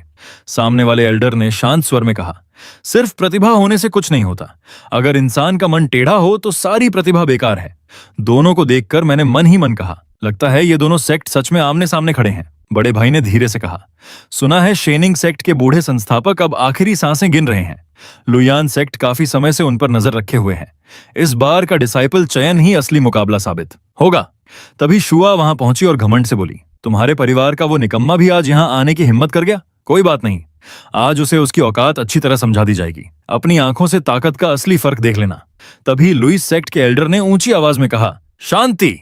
पूरा मैदान एकदम शांत हो गया। फिर उन्होंने घोषणा की, इस परीक्षा के 2 चरण होंगे। पहला चरण लुइस सेक्ट की तरफ से आयोजित किया जाएगा। तभी एक विशाल काला स्तंभ मैदान के बीचों बीच लाकर रखा गया। एल्डर ने उसकी तरफ इशारा करते हुए कहा, यह आयरन स्ट्रेंथ पिलर है। इस पर 1 इंच का निशान छोड़ने के लिए 500 पाउंड की ताकत चाहिए। जो भी 1 इंच का निशान बना देगा वही पहले चरण में सफल माना जाएगा। अब परीक्षा शुरू होती है। यह सुनते ही भीड़ में हलचल मच गई। एक उम्मीदवार मायूस होकर बोला, 500 पाउंड, कॉर्पोरियल लेवल 3। दूसरा बोला, पूरी ताकत से हमला करने पर भी शायद 400 पाउंड तक ही पहुंच पाएंगे। तीसरा बोला, अगर कोई गरीब परिवार से हो और उसके पास पर्याप्त संसाधन न हो तो कॉर्पोरियल लेवल 4 होने के बावजूद 500 पाउंड तक पहुंचना बेहद मुश्किल है। लगता है आधे लोग तो पहले ही चरण में बाहर हो जाएंगे। तभी पहला उम्मीदवार आगे आया और पूरी ताकत से एक मुक्का मारा। एल्डर ने परिणाम देखकर कहा, लेसान, कॉर्पोरियल लेवल 4, 620 पाउंड ताकत, उत्तीर्ण। यह सुनते ही वह उम्मीदवार खुशी से झूम उठा। एल्डर ने कहा, एक तरफ खड़े हो जाओ, दूसरे चरण के लिए तैयार रहना। इसके बाद एल्डर ने दूसरे उम्मीदवार को बुलाया। लुइंग, वह भी आगे आया और पूरी ताकत से मुक्का मारा, लेकिन परिणाम सिर्फ 450 पाउंड आया। एल्डर ने शांत स्वर में कहा, अनुत्तीर्ण। फिर अगले उम्मीदवार को बुलाया गया। गाओ, 500 पाउंड से कम, अनुत्तीर्ण। उसके बाद अगला उम्मीदवार आगे आया। एल्डर ने परिणाम देखकर कहा, माबुआ, कॉर्पोरियल लेवल 5, 800 पाउंड ताकत, उत्तीर्ण। फिर एक और उम्मीदवार आया, जियाओ, अनुत्तीर्ण। इसी तरह कई लोग लगातार असफल होते गए, जबकि कुछ उम्मीदवार सफल भी हो गए। हम तीनों वहीं खड़े होकर सब कुछ ध्यान से देख रहे थे और धीरे धीरे आगे बढ़ रहे थे। तभी बड़े भाई ने हमें समझाते हुए कहा, दूसरे भाई, तीसरे भाई, जब तुम दोनों की बारी आए तो अपनी आधी ताकत ही इस्तेमाल करना। आज थोड़ा लो प्रोफाइल रहेंगे, लेकिन ऐसा प्रदर्शन करेंगे कि सबकी आंखें खुली की खुली रह जाएं। तभी बाई परिवार का बड़ा बेटा बाईसू आगे बढ़ा और पूरे दम से एक मुक्का जड़ दिया। अगले ही पल पूरा आयरन पिलर जोर से कांप उठा। एल्डर ने आश्चर्य से परिणाम पढ़ते हुए कहा, बाईसू, आयरन बॉडी लेवल 6, 1900 पाउंड ताकत, उत्तीर्ण। उसके मुक्के से निकली ताकत देखकर खुद एल्डर भी कुछ पल के लिए हैरान रह गए। चारों तरफ शोर मच गया। कोई बोला, 1900 पाउंड यानी लगभग 2000। दूसरा बोला, अब समझ आया कि बाई परिवार का बड़ा बेटा इतना मशहूर क्यों है। बाकी लोगों और इसके बीच का अंतर सच में बहुत बड़ा है। तभी लुयान सेक्ट के एल्डर मुस्कुराते हुए बोले, बाईसू, तुम्हारी प्रतिभा सच में कमाल की है। अगर चाहो तो अभी इसी वक्त हमारे लुयान सेक्ट में शामिल हो सकते हो। तुम्हें दूसरे चरण की परीक्षा देने की भी जरूरत नहीं पड़ेगी, सीधे आउटर डिसाइपल बना दिया जाएगा। यह सुनते ही शेनचिंग सेक्ट के एल्डर का चेहरा गुस्से से सख्त हो गया। उन्होंने कहा, चेन होंगवान, परीक्षा अभी खत्म भी नहीं हुई और आपने अभी से लोगों को अपनी तरफ खींचना शुरू कर दिया। क्या यह हमारे शेनचिंग सेक्ट का अपमान नहीं है? लुयान सेक्ट के एल्डर मुस्कुराकर बोले, एल्डरडू, इतना नाराज होने की जरूरत नहीं है। किसने कहा कि सारे टेस्ट खत्म होने के बाद ही डिसाइपल चुने जाएंगे? अगर बाईसू शेनचिंग सेक्ट में जाना चाहे तो मैं उसे बिल्कुल नहीं रोकूंगा। एल्डरडू तुरंत बोले, बाईसू नौजवान, अगर तुम हमारे शेंचिंग सेक्ट में शामिल होते हो तो मैं व्यक्तिगत रूप से तुम्हें तीसरे ग्रेड की ओपन मेरिडियन पिल दूंगा। उसकी मदद से तुम बहुत जल्द डिवाइन सी स्टेज तक पहुंच जाओगे। बाईसू ने सम्मान से झुककर कहा, आपकी कृपा के लिए धन्यवाद धन्यवाद एल्डर डू, लेकिन मैं तो बहुत पहले से लुइयान सेक्ट में शामिल होने का फैसला कर चुका हूँ। एल्डर चेन, मैं बाईसू लुइयान सेक्ट में शामिल होना चाहता हूँ। यह सुनते ही लुइयान सेक्ट के एल्डर जोर से हंस पड़े। हाँ हाँ, बहुत बढ़िया, समझदार फैसला लिया है। लगता है इस बार पहला अंक हमारे सेक्ट के नाम रहा। एल्डर डू शांत स्वर में बोले, आखिर में जीत किसकी होगी ये अभी कहना जल्दबाजी होगी। दूसरी तरफ तीनों बड़े परिवारों के मुखिया भी आपस में अपनी अपनी योजनाएं बना रहे थे। शियाओ परिवार के मुखिया ने धीमे स्वर में कहा, अगर लुइयान सेक्ट हमारा समर्थन करता है तो ली परिवार से निपटना बेहद आसान हो जाएगा। तभी शियाओ परिवार का बड़ा बेटा आगे बढ़ा। उसने ली परिवार के लोगों की तरफ देखकर कहा, लियू, कभी तुम शोंगफिंग सिटी के सबसे बड़े प्रतिभाशाली इंसान कहलाते थे। आज तुम्हारा अगला कदम देखने का मुझे सच में इंतजार है। लियू ने पूरी शांति से जवाब दिया, चिंता मत कीजिए, मैं आपको निराश नहीं करूंगा। मैं मन ही मन सोचने लगा, शियाओ युन और बाई होंगफेई को मैंने ही मारा था। इसका इल्जाम ये लोग निश्चित रूप से ली परिवार पर डालेंगे, लेकिन अब मेरे पास सी ऑफ पीपल स्टेज की ताकत, ड्यूल प्यूपिल और ड्रैगन एलिफेंट फिस्ट तीनों मौजूद हैं। जब तक वे बूढ़े खुद मैदान में नहीं उतरते तब तक शियांग जैसे किसी भी लड़के को मैं आराम से संभाल सकता हूं। तभी सिस्टम पूरे आत्मविश्वास से बोला, फिक्र मत करो, मैं तुम्हारे साथ हूं। सिर्फ तुम्हारी रक्षा ही नहीं करूंगा, बल्कि तुम्हें सबके सामने शानदार तरीके से चमका भी दूंगा। फिर थोड़ी देर रुककर हंसते हुए बोला, और अगर हार गए तो भाग जाएंगे। उसकी बात सुनकर मैं बस मुस्कुरा दिया। उसी समय शियाओ परिवार का यंग मास्टर आगे बढ़ा और पूरी ताकत से आयरन पिलर पर मुक्का मारा। इस बार तो एल्डर भी सचमुच चौंक गए। उन्होंने ऊंची आवाज में घोषणा की, Xiang heartless sword level 8, 5000 pound ताकत। यह सुनते ही पूरा मैदान हैरानी से गूंज उठा। किसी ने कहा, अविश्वसनीय, ये तो लगभग डिवाइन सी स्टेज लेवल 1 के बराबर है। दूसरा बोला, शियाओ परिवार के बड़े बेटे ने सच में अपनी ताकत साबित कर दी।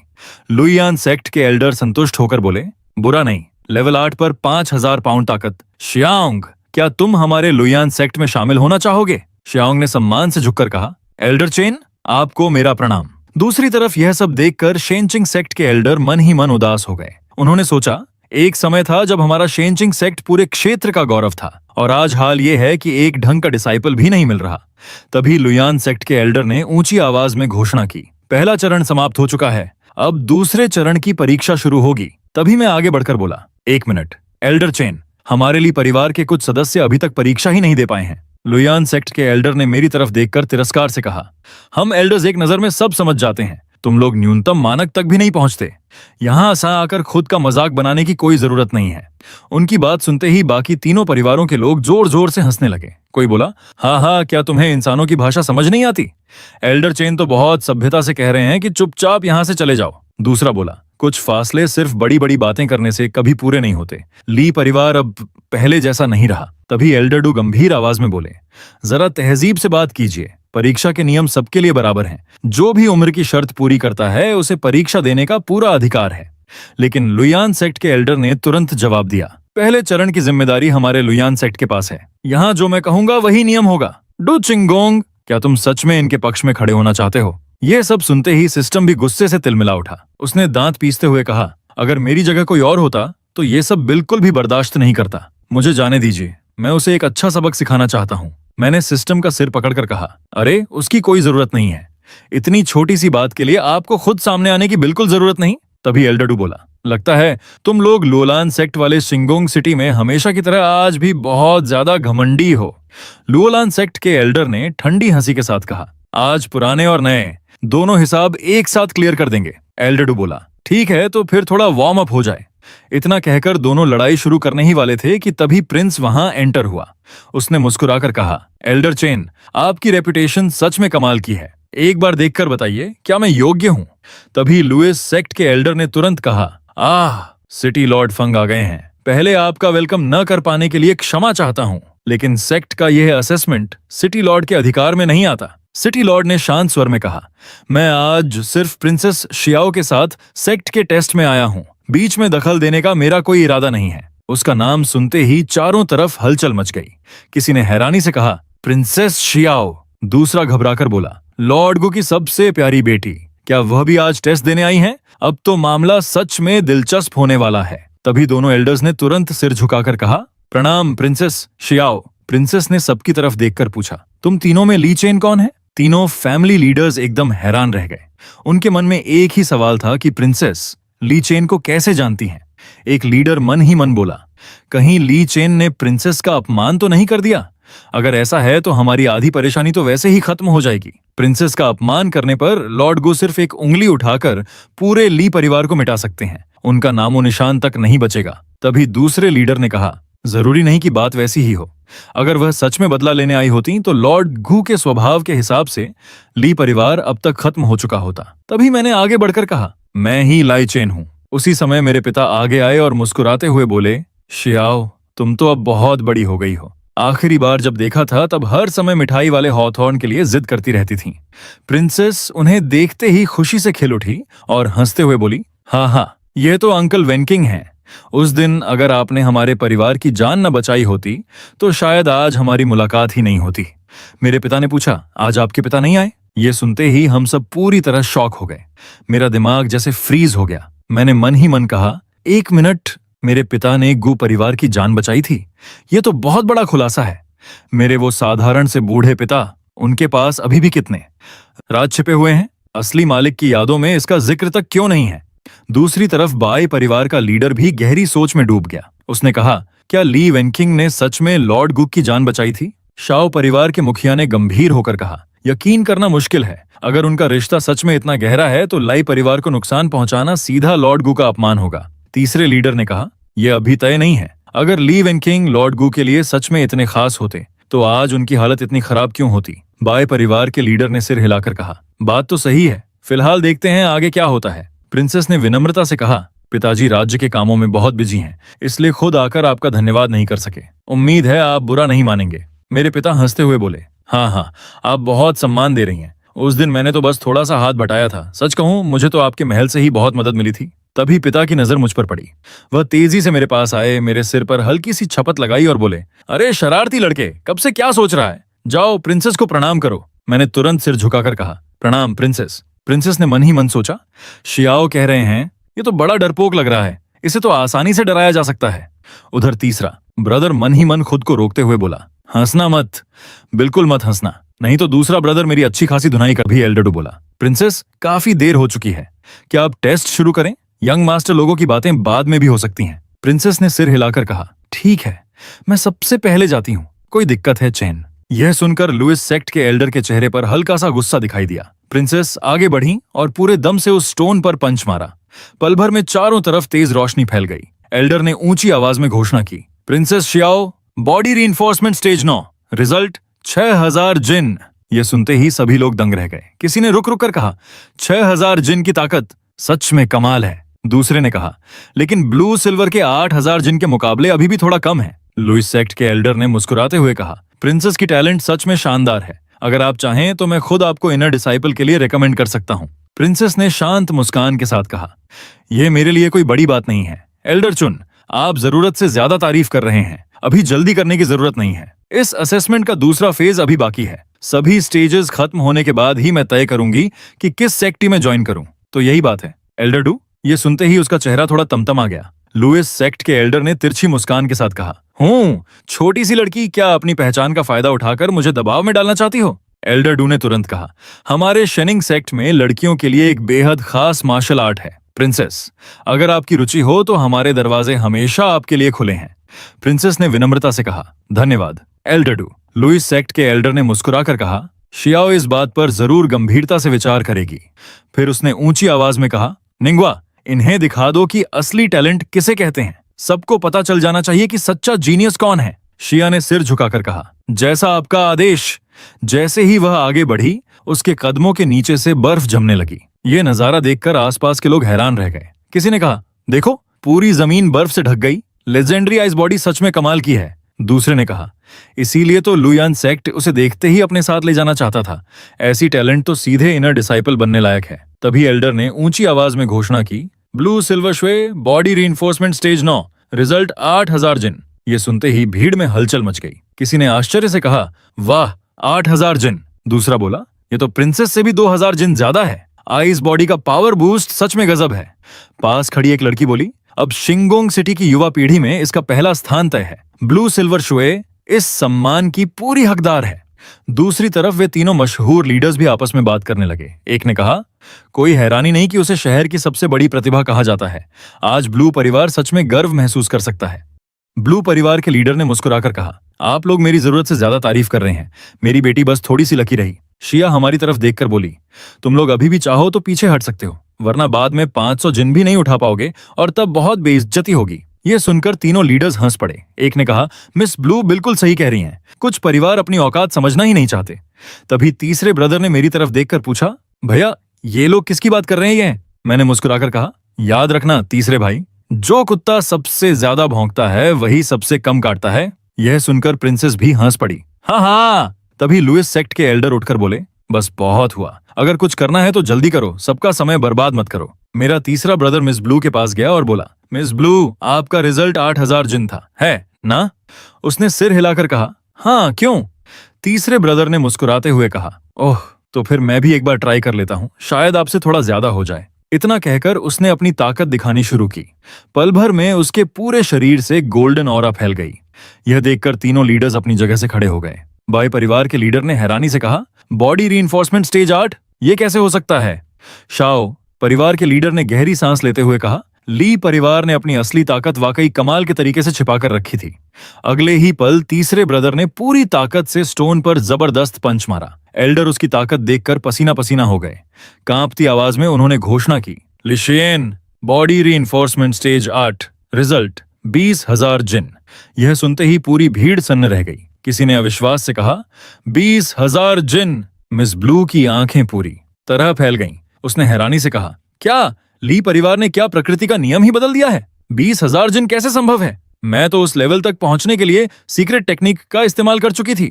मैं हंसते हुए बोला, तीसरा भाई सच में समझदार है। हमने तो आधी ताकत इस्तेमाल करने का तय किया था, लेकिन लगता है इसने 60% ताकत लगा दी। लुइस सेक्ट के एल्डर का चेहरा गुस्से से लाल हो गया। वह जोर से बोले, लड़के सच सच बताओ, क्या तुमने कोई सीक्रेट ट्रेजर इस्तेमाल किया है? तीसरे ब्रदर ने बिल्कुल शांत होकर जवाब दिया, कुछ भी नहीं, मैंने तो बस एक साधारण पंच मारा है। फिर वह धीरे से मेरी तरफ झुककर बोला, भैया ये लोग बहुत डरावने हैं, मुझे तो एल्डर चेन से भी डर लग रहा है। एल्डर डू ने मुस्कुराकर कहा, अगर हार माननी है तो सीधे कह दीजिए, बच्चों को डराना कोई हुनर नहीं होता। फिर एल्डर डू ने तीसरे ब्रदर से पूछा, दाशियन युवा मित्र, क्या तुम हमारे चिंगशान सेक्ट में ट्रेनिंग लेना चाहोगे? तभी प्रिंसेस दौड़कर मेरे पास आई और उत्साह से बोली, लीचेन, तुम्हारा तीसरा भाई तो कमाल का ताकतवर निकला, क्या तुम भी अपनी ताकत नहीं दिखाओगे? उसी समय सिस्टम भी बोला, जाओ अब एक बार ट्राई करके दिखाओ और समय मत बर्बाद करो, सब लोग तुम्हारे धमाकेदार परफॉर्मेंस का इंतजार कर रहे हैं। मैंने सिस्टम से कहा, शियायान बैकग्राउंड म्यूजिक चालू करो। सिस्टम ने तुरंत जवाब दिया, आह क्या क्या करवाते रहते हो, और अगले ही पल म्यूजिक बजने लगा। मिस ब्लू के पास गया और मुस्कुराकर बोला, मिस ब्लू, क्या आपके बड़ों ने आपको यह नहीं सिखाया कि आइस हार्ट के साथ कोल्ड जेड हैंड इस्तेमाल करते समय कलाई को आधा इंच अंदर की तरफ रखना चाहिए? इस तरह जबरदस्ती 8000 जिन की ताकत इस्तेमाल करोगी तो 3 दिन तक हाथ में दर्द रहेगा। फिर मैंने हल्की मुस्कान के साथ कहा, ऐसा करो, घुटनों के बल बैठकर कॉन्कर गाना गाओ, उसके बाद मैं तुम्हें इसका एडवांस्ड वर्जन सिखा दूंगा। सिर्फ एक बार प्रैक्टिस करोगी तो पूरा शरीर हल्का महसूस होगा।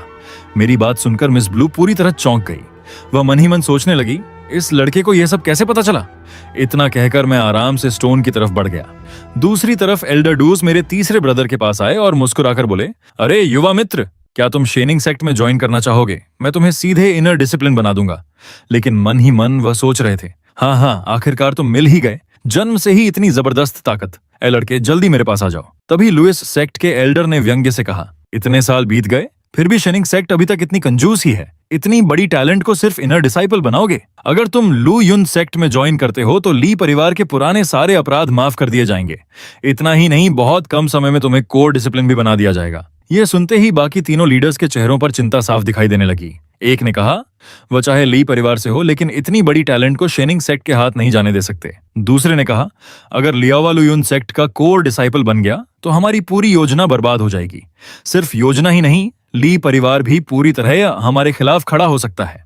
उधर ली परिवार की तरफ मेरे पिता, मेरे चाचा और तीसरे ब्रदर के पिता यानी मेरे दूसरे चाचा भी आपस में बात कर रहे थे। चाचा बोले, हूँ चेन होंगवान बहुत बड़े बड़े इनामों की बात कर रहा है, लेकिन उसकी बातों में जरा भी सच्चाई नहीं लग रही। पिता ने शांत स्वर में कहा, वह सिर्फ दाओ जिन को शेनिंग सेक्ट में जाने से रोकना चाहता है। बात बिल्कुल साफ है, कोर डिसिप्लिन लानशुआ के बदले वाले स्वभाव को देखते हुए यह मुझे सीधा सीधा एक जाल लगता है। ली परिवार के एल्डर ने भी सिर हिलाते हुए कहा, अगर दाओ जिन लुयुन सेक्ट में गया तो उसकी जिंदगी बिल्कुल आसान नहीं रहेगी। तभी तीसरे चाचा ने तीसरे ब्रदर से कहा, दाओ जिन, तुम्हें उनके सेक्ट में बिल्कुल ज्वाइन नहीं करना चाहिए। तीसरे ब्रदर ने बिना हिचकिचाए जवाब दिया, मुझे कोर डिसिप्लिन बनने में कोई दिलचस्पी नहीं है। मेरे बड़े भाई ने कहा है कि हम सिर्फ शेनिंग सेक्ट में ही ज्वाइन करेंगे। उसकी बात सुनते ही आसपास खड़े सभी डिसिपल्स दंग रह गए। एक ने कहा, क्या इसने सच में मना कर दिया? दूसरा बोला, ये पागल है क्या? कोर डिसिप्लिन नहीं बनेगा और इनर डिसिप्लिन बनेगा? अगर बेवकूफ नहीं है तो और क्या है? यह सुनकर लुइस सेक्ट के एल्डर गुस्से से भर गए। उन्होंने ऊंची आवाज में कहा, क्या कहा तुमने? इतनी हिम्मत? तभी एल्डर डूजो उनके सामने आकर खड़े हो गए और बोले, एल्डर चेन, आप लुयुन सेक्ट के एल्डर होकर हमारे शेनिंग सेक्ट के जूनियर्स पर हाथ उठाना चाहते हैं? क्या आपको हमारे जवाब का डर नहीं है? मन ही मन एल्डरडू खुशी से सोच रहे थे, हाँ, लुयुन सेक्ट ने एक साथ ली परिवार के तीनों भाइयों को अपना दुश्मन बना लिया और शेनिंग सेक्ट को बिना किसी मेहनत के एक शानदार टैलेंट मिल गया। अब बस बाकी दो भाइयों की ताकत देखने का इंतजार है। सच में मजा आने वाला है।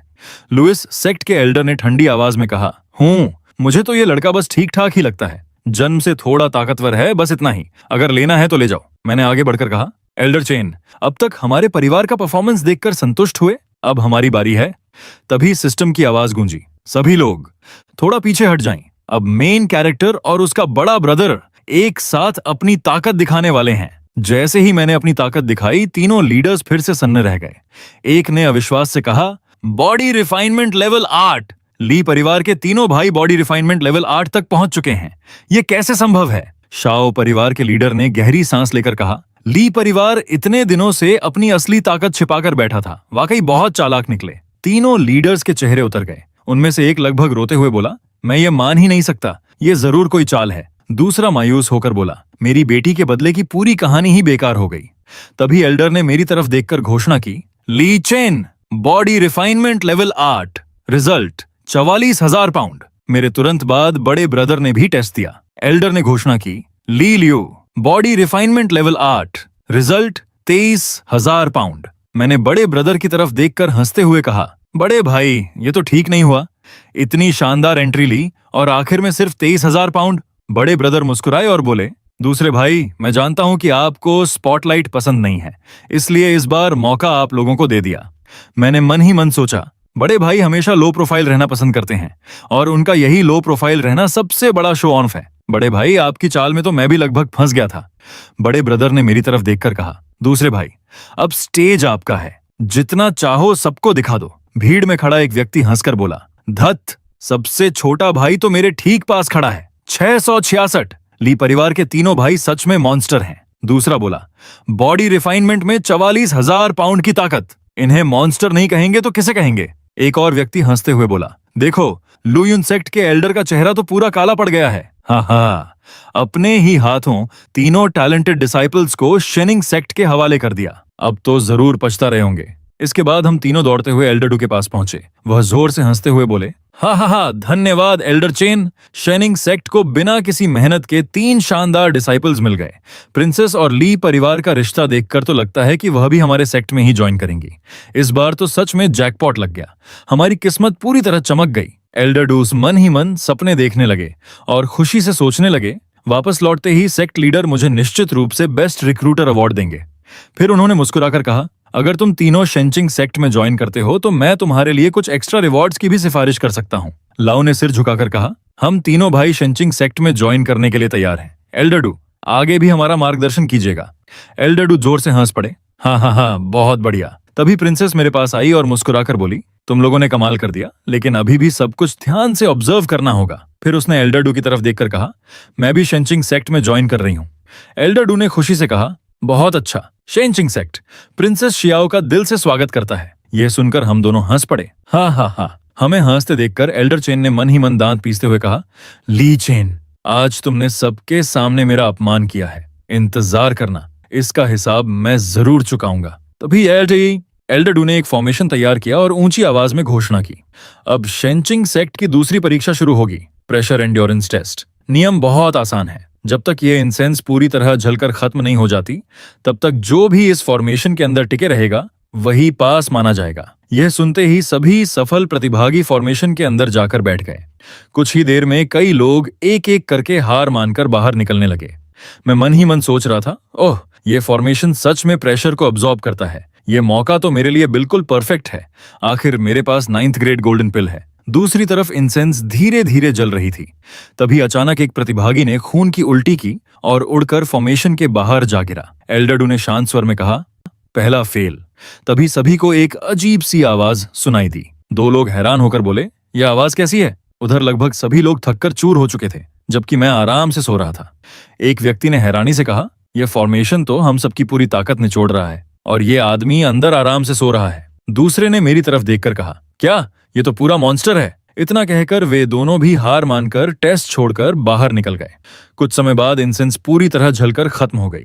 एल्डरडू ने फॉर्मेशन हटा दिया। उस समय तक लगभग सभी पार्टिसिपेंट्स बुरी तरह थक चुके थे। एल्डरडू ने घोषणा की, दूसरी परीक्षा भी समाप्त हो गई। मैं नींद से उठकर आलस लेते हुए हाथ ऊपर फैलाकर बोला, ऊह, बस खत्म हो गया। मेरी बात सुनते ही सबके चेहरे गुस्से से भर गए। जहां सभी लोग थककर टूट चुके थे, वहीं मैं पूरी परीक्षा के दौरान आराम से सोता रहा था। तभी सिस्टम ने मुझे देखकर कहा, अरे अपनी ताकत दिखाने का भी सही समय और सही जगह होती है। यहाँ तो लगभग हर कोई तुम्हें मार डालना चाहता है। एल्डरडू ने फिर घोषणा की, जिन कल्टीवेटर ने अभी तक किसी सेक्ट को नहीं चुना है, अगर उन्होंने दूसरी परीक्षा में अच्छा प्रदर्शन किया है तो वे शेंचिंग सेक्ट के आउटर डिसिप्लिन बन सकते हैं।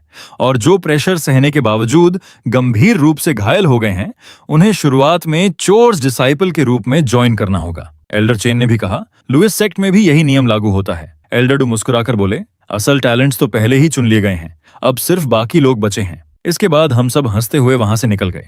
हमें जाते हुए देखकर एल्डरडू मन ही मन बेहद खुश होकर सोचने लगे, हा हा हा, प्रिंसेस और ली परिवार के तीनों भाइयों के शेंचिंग सेक्ट में ज्वाइन करने से हमारे सेक्ट की जबरदस्त पब्लिसिटी हो गई। अब और भी ज्यादा कल्टीवेटर हमारी तरफ आकर्षित होंगे।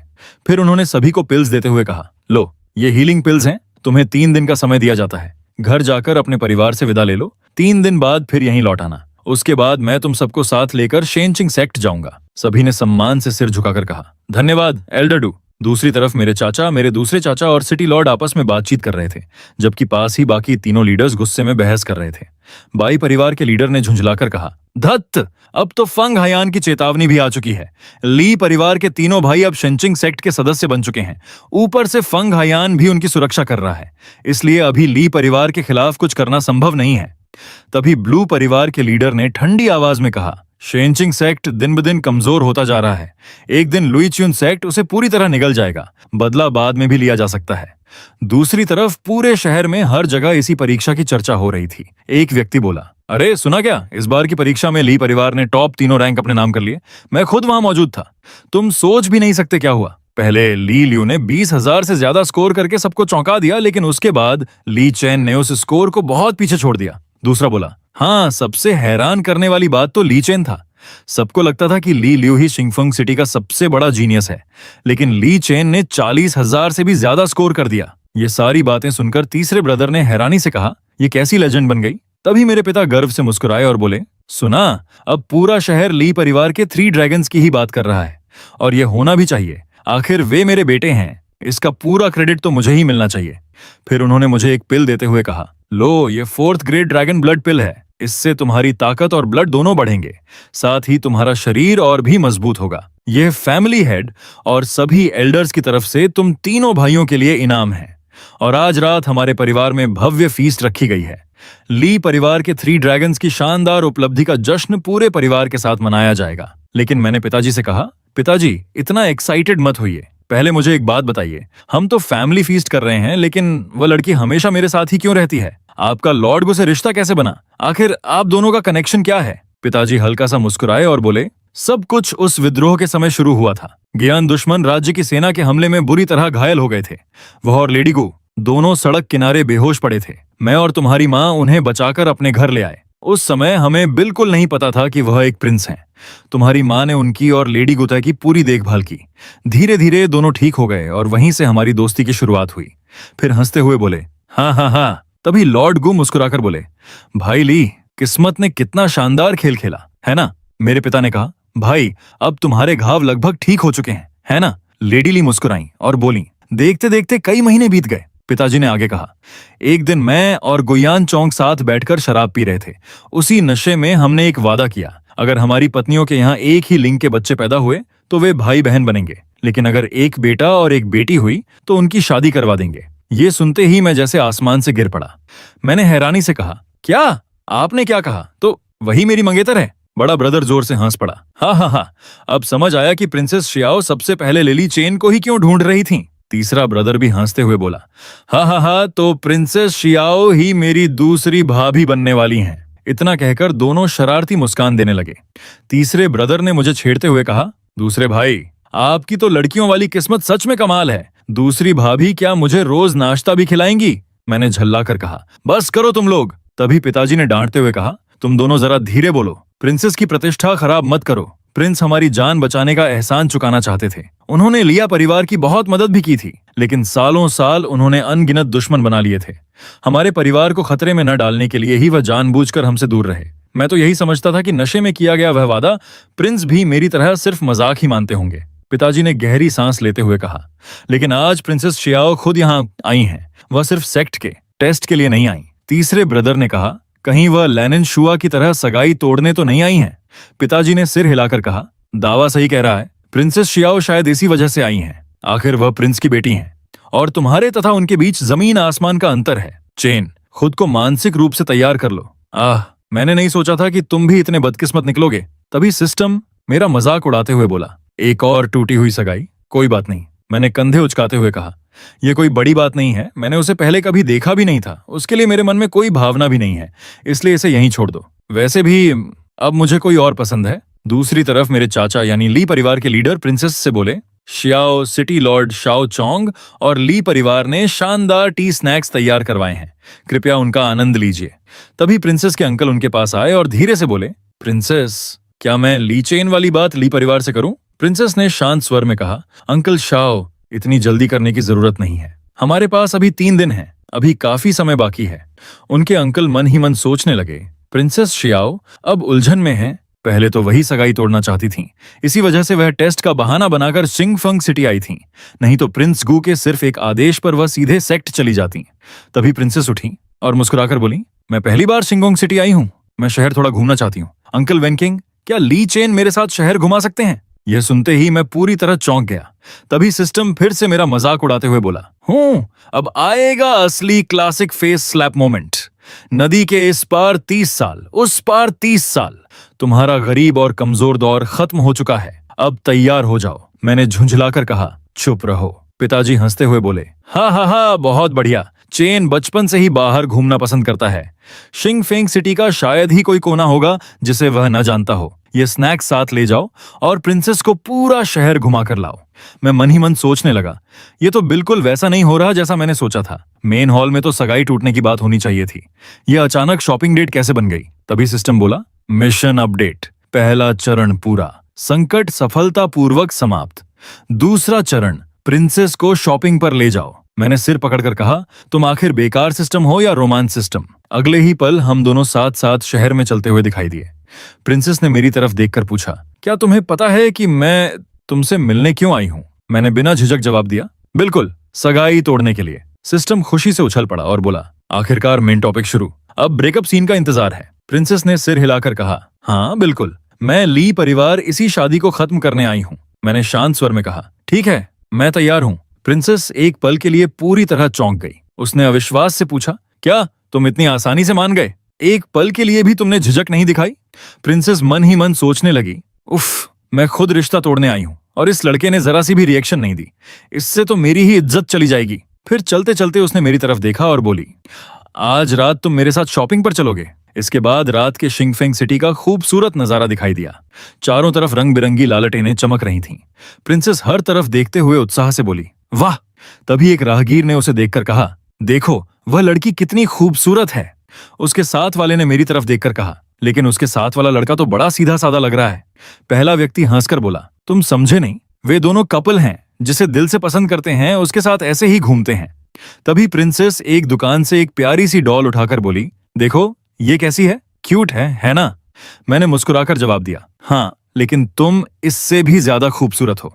प्रिंसेस हल्का सा मुस्कुरा दी। कुछ देर बाद चलते चलते उसने पूछा, क्या शिंगफेंग सिटी की रातें हमेशा इतनी जिंदा रहती हैं? मैंने कहा, नहीं, आज लैंटर्न फेस्टिवल है। ये हर साल इसी समय होता है और पूरे 2 दिन तक चलता है। प्रिंसेस ने उत्सुकता से पूछा, इस फेस्टिवल में लैंटर्न्स के अलावा और क्या होता है? मैंने जवाब दिया, मिंघुआ लेक पर शहर के टैलेंटेड लोग इकट्ठा होते हैं।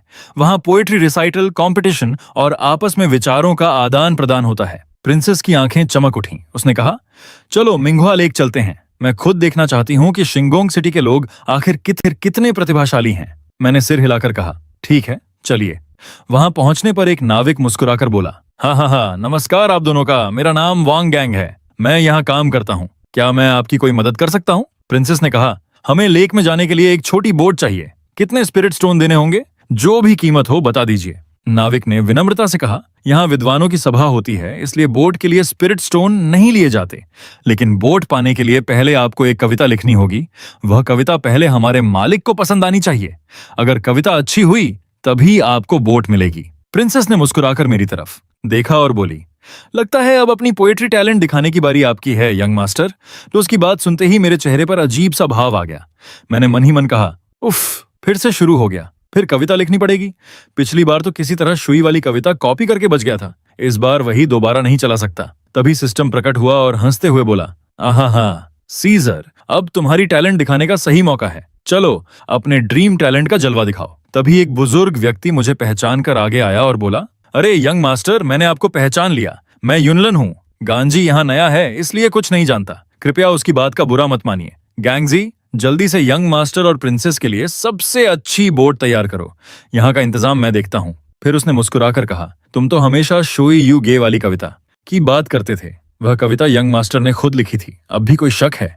यह सुनते ही नया नाविक घबरा गया और तुरंत सिर झुकाकर बोला, मुझे माफ कर दीजिए यंग मास्टर, मैं आपको पहचान नहीं पाया। मैं अभी सबसे अच्छी बोट लेकर आता हूँ। कृपया एक पल इंतजार कीजिए। ये सब देखकर प्रिंसेस मन ही मन सोचने लगी, कुछ तो गड़बड़ है। सब लोग तो कहते हैं कि ली चेन एक बिगड़ा हुआ अमीर लड़का है जिसमें कोई टैलेंट नहीं है। फिर उसने कविता कैसे लिखी? या फिर यह सब पहले से ही प्लान किया गया है? शायद मुझे इंप्रेस करने के लिए यह पूरा ड्रामा रचा गया है। उधर सिस्टम आराम से कुछ खाते हुए बोला, दोस्त, मैंने तो सोचा भी नहीं था कि तुम इतने बड़े साहित्यकार भी हो। मैंने धीरे से जवाब दिया, ये तो पूरी तरह कोइंसिडेंस है। एक कॉपी की हुई कविता इतनी फेमस हो जाएगी, ये मैंने भी नहीं सोचा था। तभी प्रिंसेस ने उस बुजुर्ग से पूछा, अभी आपने कहा कि शुयुगे इसी ने लिखी थी। नाम सुनकर तो बहुत अच्छा लगा। क्या मैं उसे पढ़ सकती हूँ? उसने अपनी जेब से वह कविता निकालकर प्रिंसेस को दे दी। प्रिंसेस ने पूरी कविता ध्यान से पढ़ी। फिर वह बुजुर्ग मुस्कुराकर बोला, यह कविता यंग मास्टर ने मिस शांगगुआन मिन्हुआ के लिए लिखी थी। हाँ हाँ हाँ, शुरुआत में उन्होंने सिर्फ कुछ पंक्तियां लिखी थीं। पूरी कविता बाद में फेरी शुआ के पास पहुंची और फेरी शुआ को यह मिस शांगगुआन से मिली थी। वह यहीं रुक सकता था, लेकिन फिर भी आगे बोल पड़ा, मिस मिन्हुआ शिंगोंग सिटी की सबसे खूबसूरत महिला हैं। आज तक किसी ने उनका असली चेहरा नहीं देखा, लेकिन उनकी सुंदरता और उनकी आंखों की चर्चा हर जगह होती है। यंग मास्टर ही अकेले ऐसे व्यक्ति हैं जिन्होंने उनके साथ अकेले समय बिताया है। बस जानकारी के लिए बता रहा हूं। मैंने तुरंत बीच में रोकते हुए कहा, गैंगजी, लगता है बोट तैयार हो गई है। प्रिंसेस ने मेरी तरफ शक भरी नजर से देखकर पूछा, क्या बात है? क्या तुम मुझसे कुछ छिपा रहे हो? मैंने तुरंत जवाब दिया, नहीं, बिल्कुल नहीं, बोट आ गई है। चलिए। हम दोनों बोट की तरफ बढ़ गए। हमारे जाते ही नया नाविक धीरे से उस बुजुर्ग से पूछने लगा, भैया, यंग मास्टर के साथ जो इतनी खूबसूरत लड़की है वह कौन है? वह तो लेनिन से भी ज्यादा सुंदर है। बुजुर्ग नाविक ने तुरंत उसे डांटते हुए कहा, चुप रहो, वह प्रिंसेस शियाओ हैं, ड्यूक गू की बेटी। उनके बारे में टिप्पणी करने की तुम्हारी हैसियत नहीं है। जो देखा है उसे देखा हुआ मत समझो। अपने काम पर ध्यान दो। नया नाविक घबरा गया और तुरंत बोला, जी जी। हम दोनों बोट पर आमने सामने बैठे हुए थे। तभी पास वाली बोट से किसी ने मेरी तरफ देखकर कहा, अरे वह ब्रोकेड रोब पहने हुए आदमी कौन है? वह ऐसी जगह पर क्यों आया है? तभी उसके पास बैठा एक व्यक्ति बोला, जरूर सबका अटेंशन खींचने आया होगा। दूसरा हंसकर बोला, लगता है कोई अमीर यंग मास्टर फेरी शुई की एक झलक देखने की चाह में आया है। तीसरे ने सिर हिलाकर कहा, अफसोस, यहाँ न खानदान की कीमत है और न दौलत की। यहाँ सिर्फ टैलेंट की इज्जत होती है। तभी किसी ने ध्यान से देखकर कहा, अरे वह तो लाई चेन और प्रिंसेस शियाओ हैं। यकीन नहीं हो रहा कि वे दोनों साथ आए हैं। लगता है ली परिवार और ड्यूक गू का रिश्ता वाकई बहुत गहरा है। यह सुनते ही आसपास बैठे लोग चौंक गए। एक व्यक्ति बोला, मान लिया कि वह कल्टीवेशन में जीनियस है, लेकिन यह पोएट्री गैदरिंग है। यहाँ ताकत की कोई कीमत नहीं होती। दूसरे ने कहा, यहाँ हर किसी के लिए एक ही नियम है। मुझे तो लगता है कि वह सिर्फ तमाशा देखने आया है। उसमें कोई साहित्यिक टैलेंट नहीं है, खुद को कुछ ज्यादा ही समझता है। तभी मेरी तरफदारी करते हुए एक व्यक्ति बोला, यंग मास्टर ने श्वेई दियागा जैसी अद्भुत रचना लिखी है। उसे जज करने वाले तुम कौन होते हो? दूसरा तुरंत बोला, बाहर से आकर शिंगोंग सिटी में इतना रौब दिखाने की हिम्मत कैसे हुई? क्या तुम्हें लगता है यहाँ हमारा कोई नहीं है? एक और व्यक्ति ने ताना मारते हुए कहा। कौन जानता है कि शहीद यागा सच में उसी ने लिखी भी है या नहीं? एक आवारा लड़का अचानक इतनी महान कविता लिख दे, इस पर कौन विश्वास करेगा? तभी एक मेड आगे आई और सम्मान से बोली, यंग मास्टर, मेरी मिस ने आपकी चर्चा सुनी है। वह चाहती हैं कि आप वाइन और सीमा पर लड़ने वाले सोल्जर्स पर एक कविता लिखें। क्या आप तैयार हैं? ये सुनते ही पूरा माहौल शांत हो गया। एक व्यक्ति हैरानी से बोला, यहाँ तक कि फेरी शुई ने भी उनसे अनुरोध किया है। दूसरा मुस्कुराकर बोला, अगर नहीं लिख सकते तो साफ साफ मान लीजिए कि आप योग्य नहीं हैं। तभी कई लोग एक साथ बोलने लगे। कोई कह रहा था, हमें और कुछ नहीं चाहिए, बस तुम्हारे मुंह से एक नई कविता सुनना चाहते हैं। मैंने हल्की मुस्कान के साथ कहा, अगर यह फेरी शुई का अनुरोध है तो मैं जरूर स्वीकार करता हूँ। फिर मैंने मेड से पूछा, कृपया विषय का मुख्य भाव बता दीजिए। मेड ने कहा, सुंदर नजारों के बीच बैठकर वाइन पीना सुखद होता है, लेकिन यह शांति सीमा पर लड़ने वाले सोल्जर्स के बलिदान की वजह से ही संभव है। कविता में वाइन भी होनी चाहिए और सोल्जर्स भी। यह सुनकर एक स्कॉलर ने गहरी सांस लेते हुए कहा, विषय बहुत कठिन है, इन दोनों के बीच कोई सीधा संबंध ही नहीं है। ऊपर से इस पर एक उत्कृष्ट कविता लिखना लगभग असंभव है। प्रिंसेस मन ही मन सोचने लगी, इसने सच में चुनौती स्वीकार कर ली। क्या यह सचमुच इतना प्रतिभाशाली है या फिर यह कोई ढोंगी नहीं है? मैं धीरे धीरे आगे बढ़ा और वहीं खड़े होकर कविता सुनाना शुरू किया। उत्कृष्ट मदिरा, रात की रोशनी में चमकता प्याला, पीना चाहता हूं लेकिन युद्ध का बिगुल मुझे फिर से घोड़े पर सवार होने को पुकारता है। मेरी पहली ही पंक्तियां सुनते ही पूरा माहौल स्तब्ध हो गया। प्रिंसेस की आंखें चमक उठीं। वह धीरे से बोली, दीपक के नीचे तलवार, यह पंक्ति कमाल की है। इसमें कितना जोश है और इसका अर्थ भी कितना गहरा है। वही लड़का जिसने मुझ पर शक किया था घबराकर जोर से चिल्लाया, मैं नहीं मानता, ये सब झूठ है। लेकिन मैं बिना रुके अपनी कविता सुनाता रहा। जैसे ही पूरी कविता समाप्त हुई, वह महिला भी बाहर आ गई जिन्होंने यह कविता सुनने की इच्छा जताई थी। उन्होंने मेरी तरफ देखकर मुस्कुराते हुए कहा, ऐसी प्रतिभा सचमुच दुर्लभ होती है।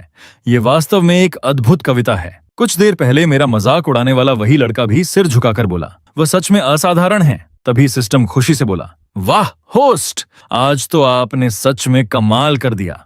मैंने मन ही मन राहत की सांस लेते हुए सोचा, अच्छा हुआ ये पंक्तियां मुझे याद थीं, नहीं तो आज तो मेरी पोल खुल ही जाती। वही लड़का जिसने पहले मुझ पर शक किया था आगे बढ़कर सम्मान से बोला, यंग मास्टर, मेरे पहले के व्यवहार के लिए मैं दिल से माफी चाहता हूँ। मैंने आपके साथ बहुत अभद्रता की। उम्मीद है आप बड़े दिल वाले इंसान की तरह मुझे माफ कर देंगे। मैंने मन ही मन सोचा, कम से कम इस आदमी में हार स्वीकार करने की हिम्मत तो है। तभी सिस्टम भी मुस्कुराकर बोला, कम से कम ये उन हारने वालों जैसा नहीं है। इसे अपनी औकात और अपनी गलती दोनों का एहसास है। सिस्टम ने मुझसे कहा, होस्ट, एक और कविता सुना दीजिए, इस बार तो सबका दिमाग पूरी तरह हिला दीजिए।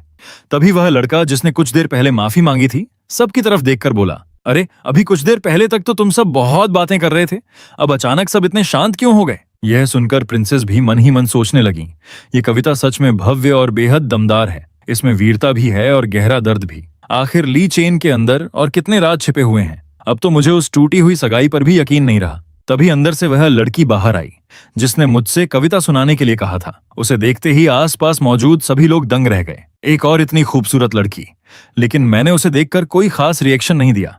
आखिर मैं एक लेजेंड हूँ, इतनी आसानी से किसी के सामने सिर नहीं झुकाता, सामने चाहे कोई भी हो। असल जिंदगी में भी मैं बिल्कुल ऐसा ही हूँ। मेरा यह रवैया देखकर प्रिंसेस मन ही मन बोली, ओह, इतनी खूबसूरत लड़की के सामने भी ये इतना शांत कैसे रह सकता है? लगता है ये उन औरतों के पीछे भागने वालों जैसा बिल्कुल नहीं है। सच कहूं तो उन सबसे ये कहीं बेहतर इंसान है। तभी वह लड़की मुस्कुराकर बोली, यंग मास्टर, आपका टैलेंट सच में कमाल का है। चमकते हुए प्याले में बेहतरीन शराब वाली लाइन मुझे सबसे ज्यादा पसंद आई, और पीना चाहते हुए भी युद्ध की पुकार सुनकर तुरंत निकल पड़ने वाला हिस्सा भी शानदार था। फिर राजा के अधूरे काम को पूरा करके जीवन भर की शोहरत कमाने वाली पंक्ति, वह तो सच में लाजवाब थी। अब मुझे बिल्कुल भी हैरानी नहीं कि सिस्टर मिंगुआ आज तक आपको भूल नहीं पाई। ऐसा टैलेंट सच में लोगों का दिल जीत लेता है। यंग मास्टर ली, क्या आप जरा इधर आएंगे? मैंने चाय बनाई है, मैं आपसे थोड़ी देर और बात करना चाहती हूँ। तभी पास खड़ा एक लड़का उत्साह से बोला, वाह, फेरी शुयू ने खुद उन्हें बुलाया है। अगर मुझे पहले पता होता तो मैं भी कविता लिखना सीख लेता। ऐसा मौका जिंदगी में बार बार नहीं मिलता। तभी मुझे कुछ अजीब महसूस हुआ। मैंने मन ही मन सोचा, एक मिनट, ये किलिंग इंटेंट बिल्कुल सामान्य नहीं है। यह तो उन 3 बड़े परिवारों से भी कहीं ज्यादा खतरनाक लग रहा है। उसी समय सिस्टम ने चेतावनी दी, होस्ट, एक बेहद ताकतवर छिपी हुई मौजूदगी डिटेक्ट हुई है। संभव है कि वह डिवाइन सी रेल्म के पीक लेवल का एक्सपर्ट हो। हमें तुरंत यहाँ से निकल जाना चाहिए। मैंने उस लड़की से कहा, फेरी, निमंत्रण के लिए धन्यवाद, लेकिन घर पर एक जरूरी काम आ गया है, इसलिए अब मुझे निकलना होगा। अगली बार जरूर आऊंगा और उस समय आपसे ठीक से माफी भी मांग लूंगा। ये सुनते ही आसपास मौजूद लोग हैरान रह गए। एक ने कहा, क्या आप ऐसे ही जा रहे हैं? आपको जरा भी परवाह नहीं? दूसरा बोला, वाह, यंग मास्टर सच में सबसे अलग हैं। वह सच में एक आदर्श इंसान हैं। तभी प्रिंसेस ने मुझसे पूछा, आप अचानक वहां से क्यों चले आए? क्या आप मुझसे कुछ छिपा रहे हैं? मैंने शांत स्वर में जवाब दिया, काफी रात हो चुकी है, चलिए अब ली परिवार वापस चलते हैं। तभी अचानक हमारे सामने एक बेहद खतरनाक असैसिन आकर खड़ा हो गया। प्रिंसेस ने उसे घूरते हुए कहा, क्या तुम मेरे पिता को जानते हो? फिर भी यहाँ आने की हिम्मत कैसे हुई? क्या तुम्हें अपनी जान की जरा भी परवाह नहीं? असैसिन हल्का सा मुस्कुराया और बोला, सॉरी प्रिंसेस, हम लोग सिर्फ पैसों के लिए काम करते हैं। मैं जानता हूं कि आपके पिता कौन है, लेकिन अफसोस, अपना मिशन मैं हर हाल में पूरा करूंगा। इतना कहकर उसने बिना एक पल गंवाए सीधा हमला कर दिया। आज की वीडियो यहीं एंड करता हूं। सीरीज अभी खत्म नहीं हुई है, लेकिन अगर आप लोग इसका नेक्स्ट पार्ट देखना चाहते हैं तो कमेंट करके जरूर बताना। अगर आप लोगों का अच्छा रिस्पॉन्स मिला तो मैं जल्दी से जल्दी अगला पार्ट लेकर आऊंगा, और अगर आप लोग नहीं चाहते तो फिर मैं इसे आगे कंटिन्यू नहीं करूंगा। मुझे पता है आज की स्टोरी शायद उतनी ज्यादा दमदार नहीं थी, बस ठीक ठाक थी, लेकिन मैं पूरी कोशिश करूंगा कि आने वाली सीरीज और उसके अगले पार्ट्स आपको पहले से भी ज्यादा मजेदार और एंटरटेनिंग लगें। उम्मीद है आप लोग हमेशा की तरह मेरा साथ देते रहेंगे। और हाँ, कमेंट में यह बताना बिल्कुल मत भूलना कि अगली बार आप लोग किस तरह की सीरीज का एक्सप्लेनेशन देखना चाहते हैं। आपकी रिक्वेस्ट ही डिसाइड करेगी कि अगली वीडियो किस टॉपिक पर होगी। तो फिलहाल के लिए बस इतना ही, मिलते हैं अगली वीडियो में। तब तक अपना ध्यान रखना, खुश रहना, बाय बाय।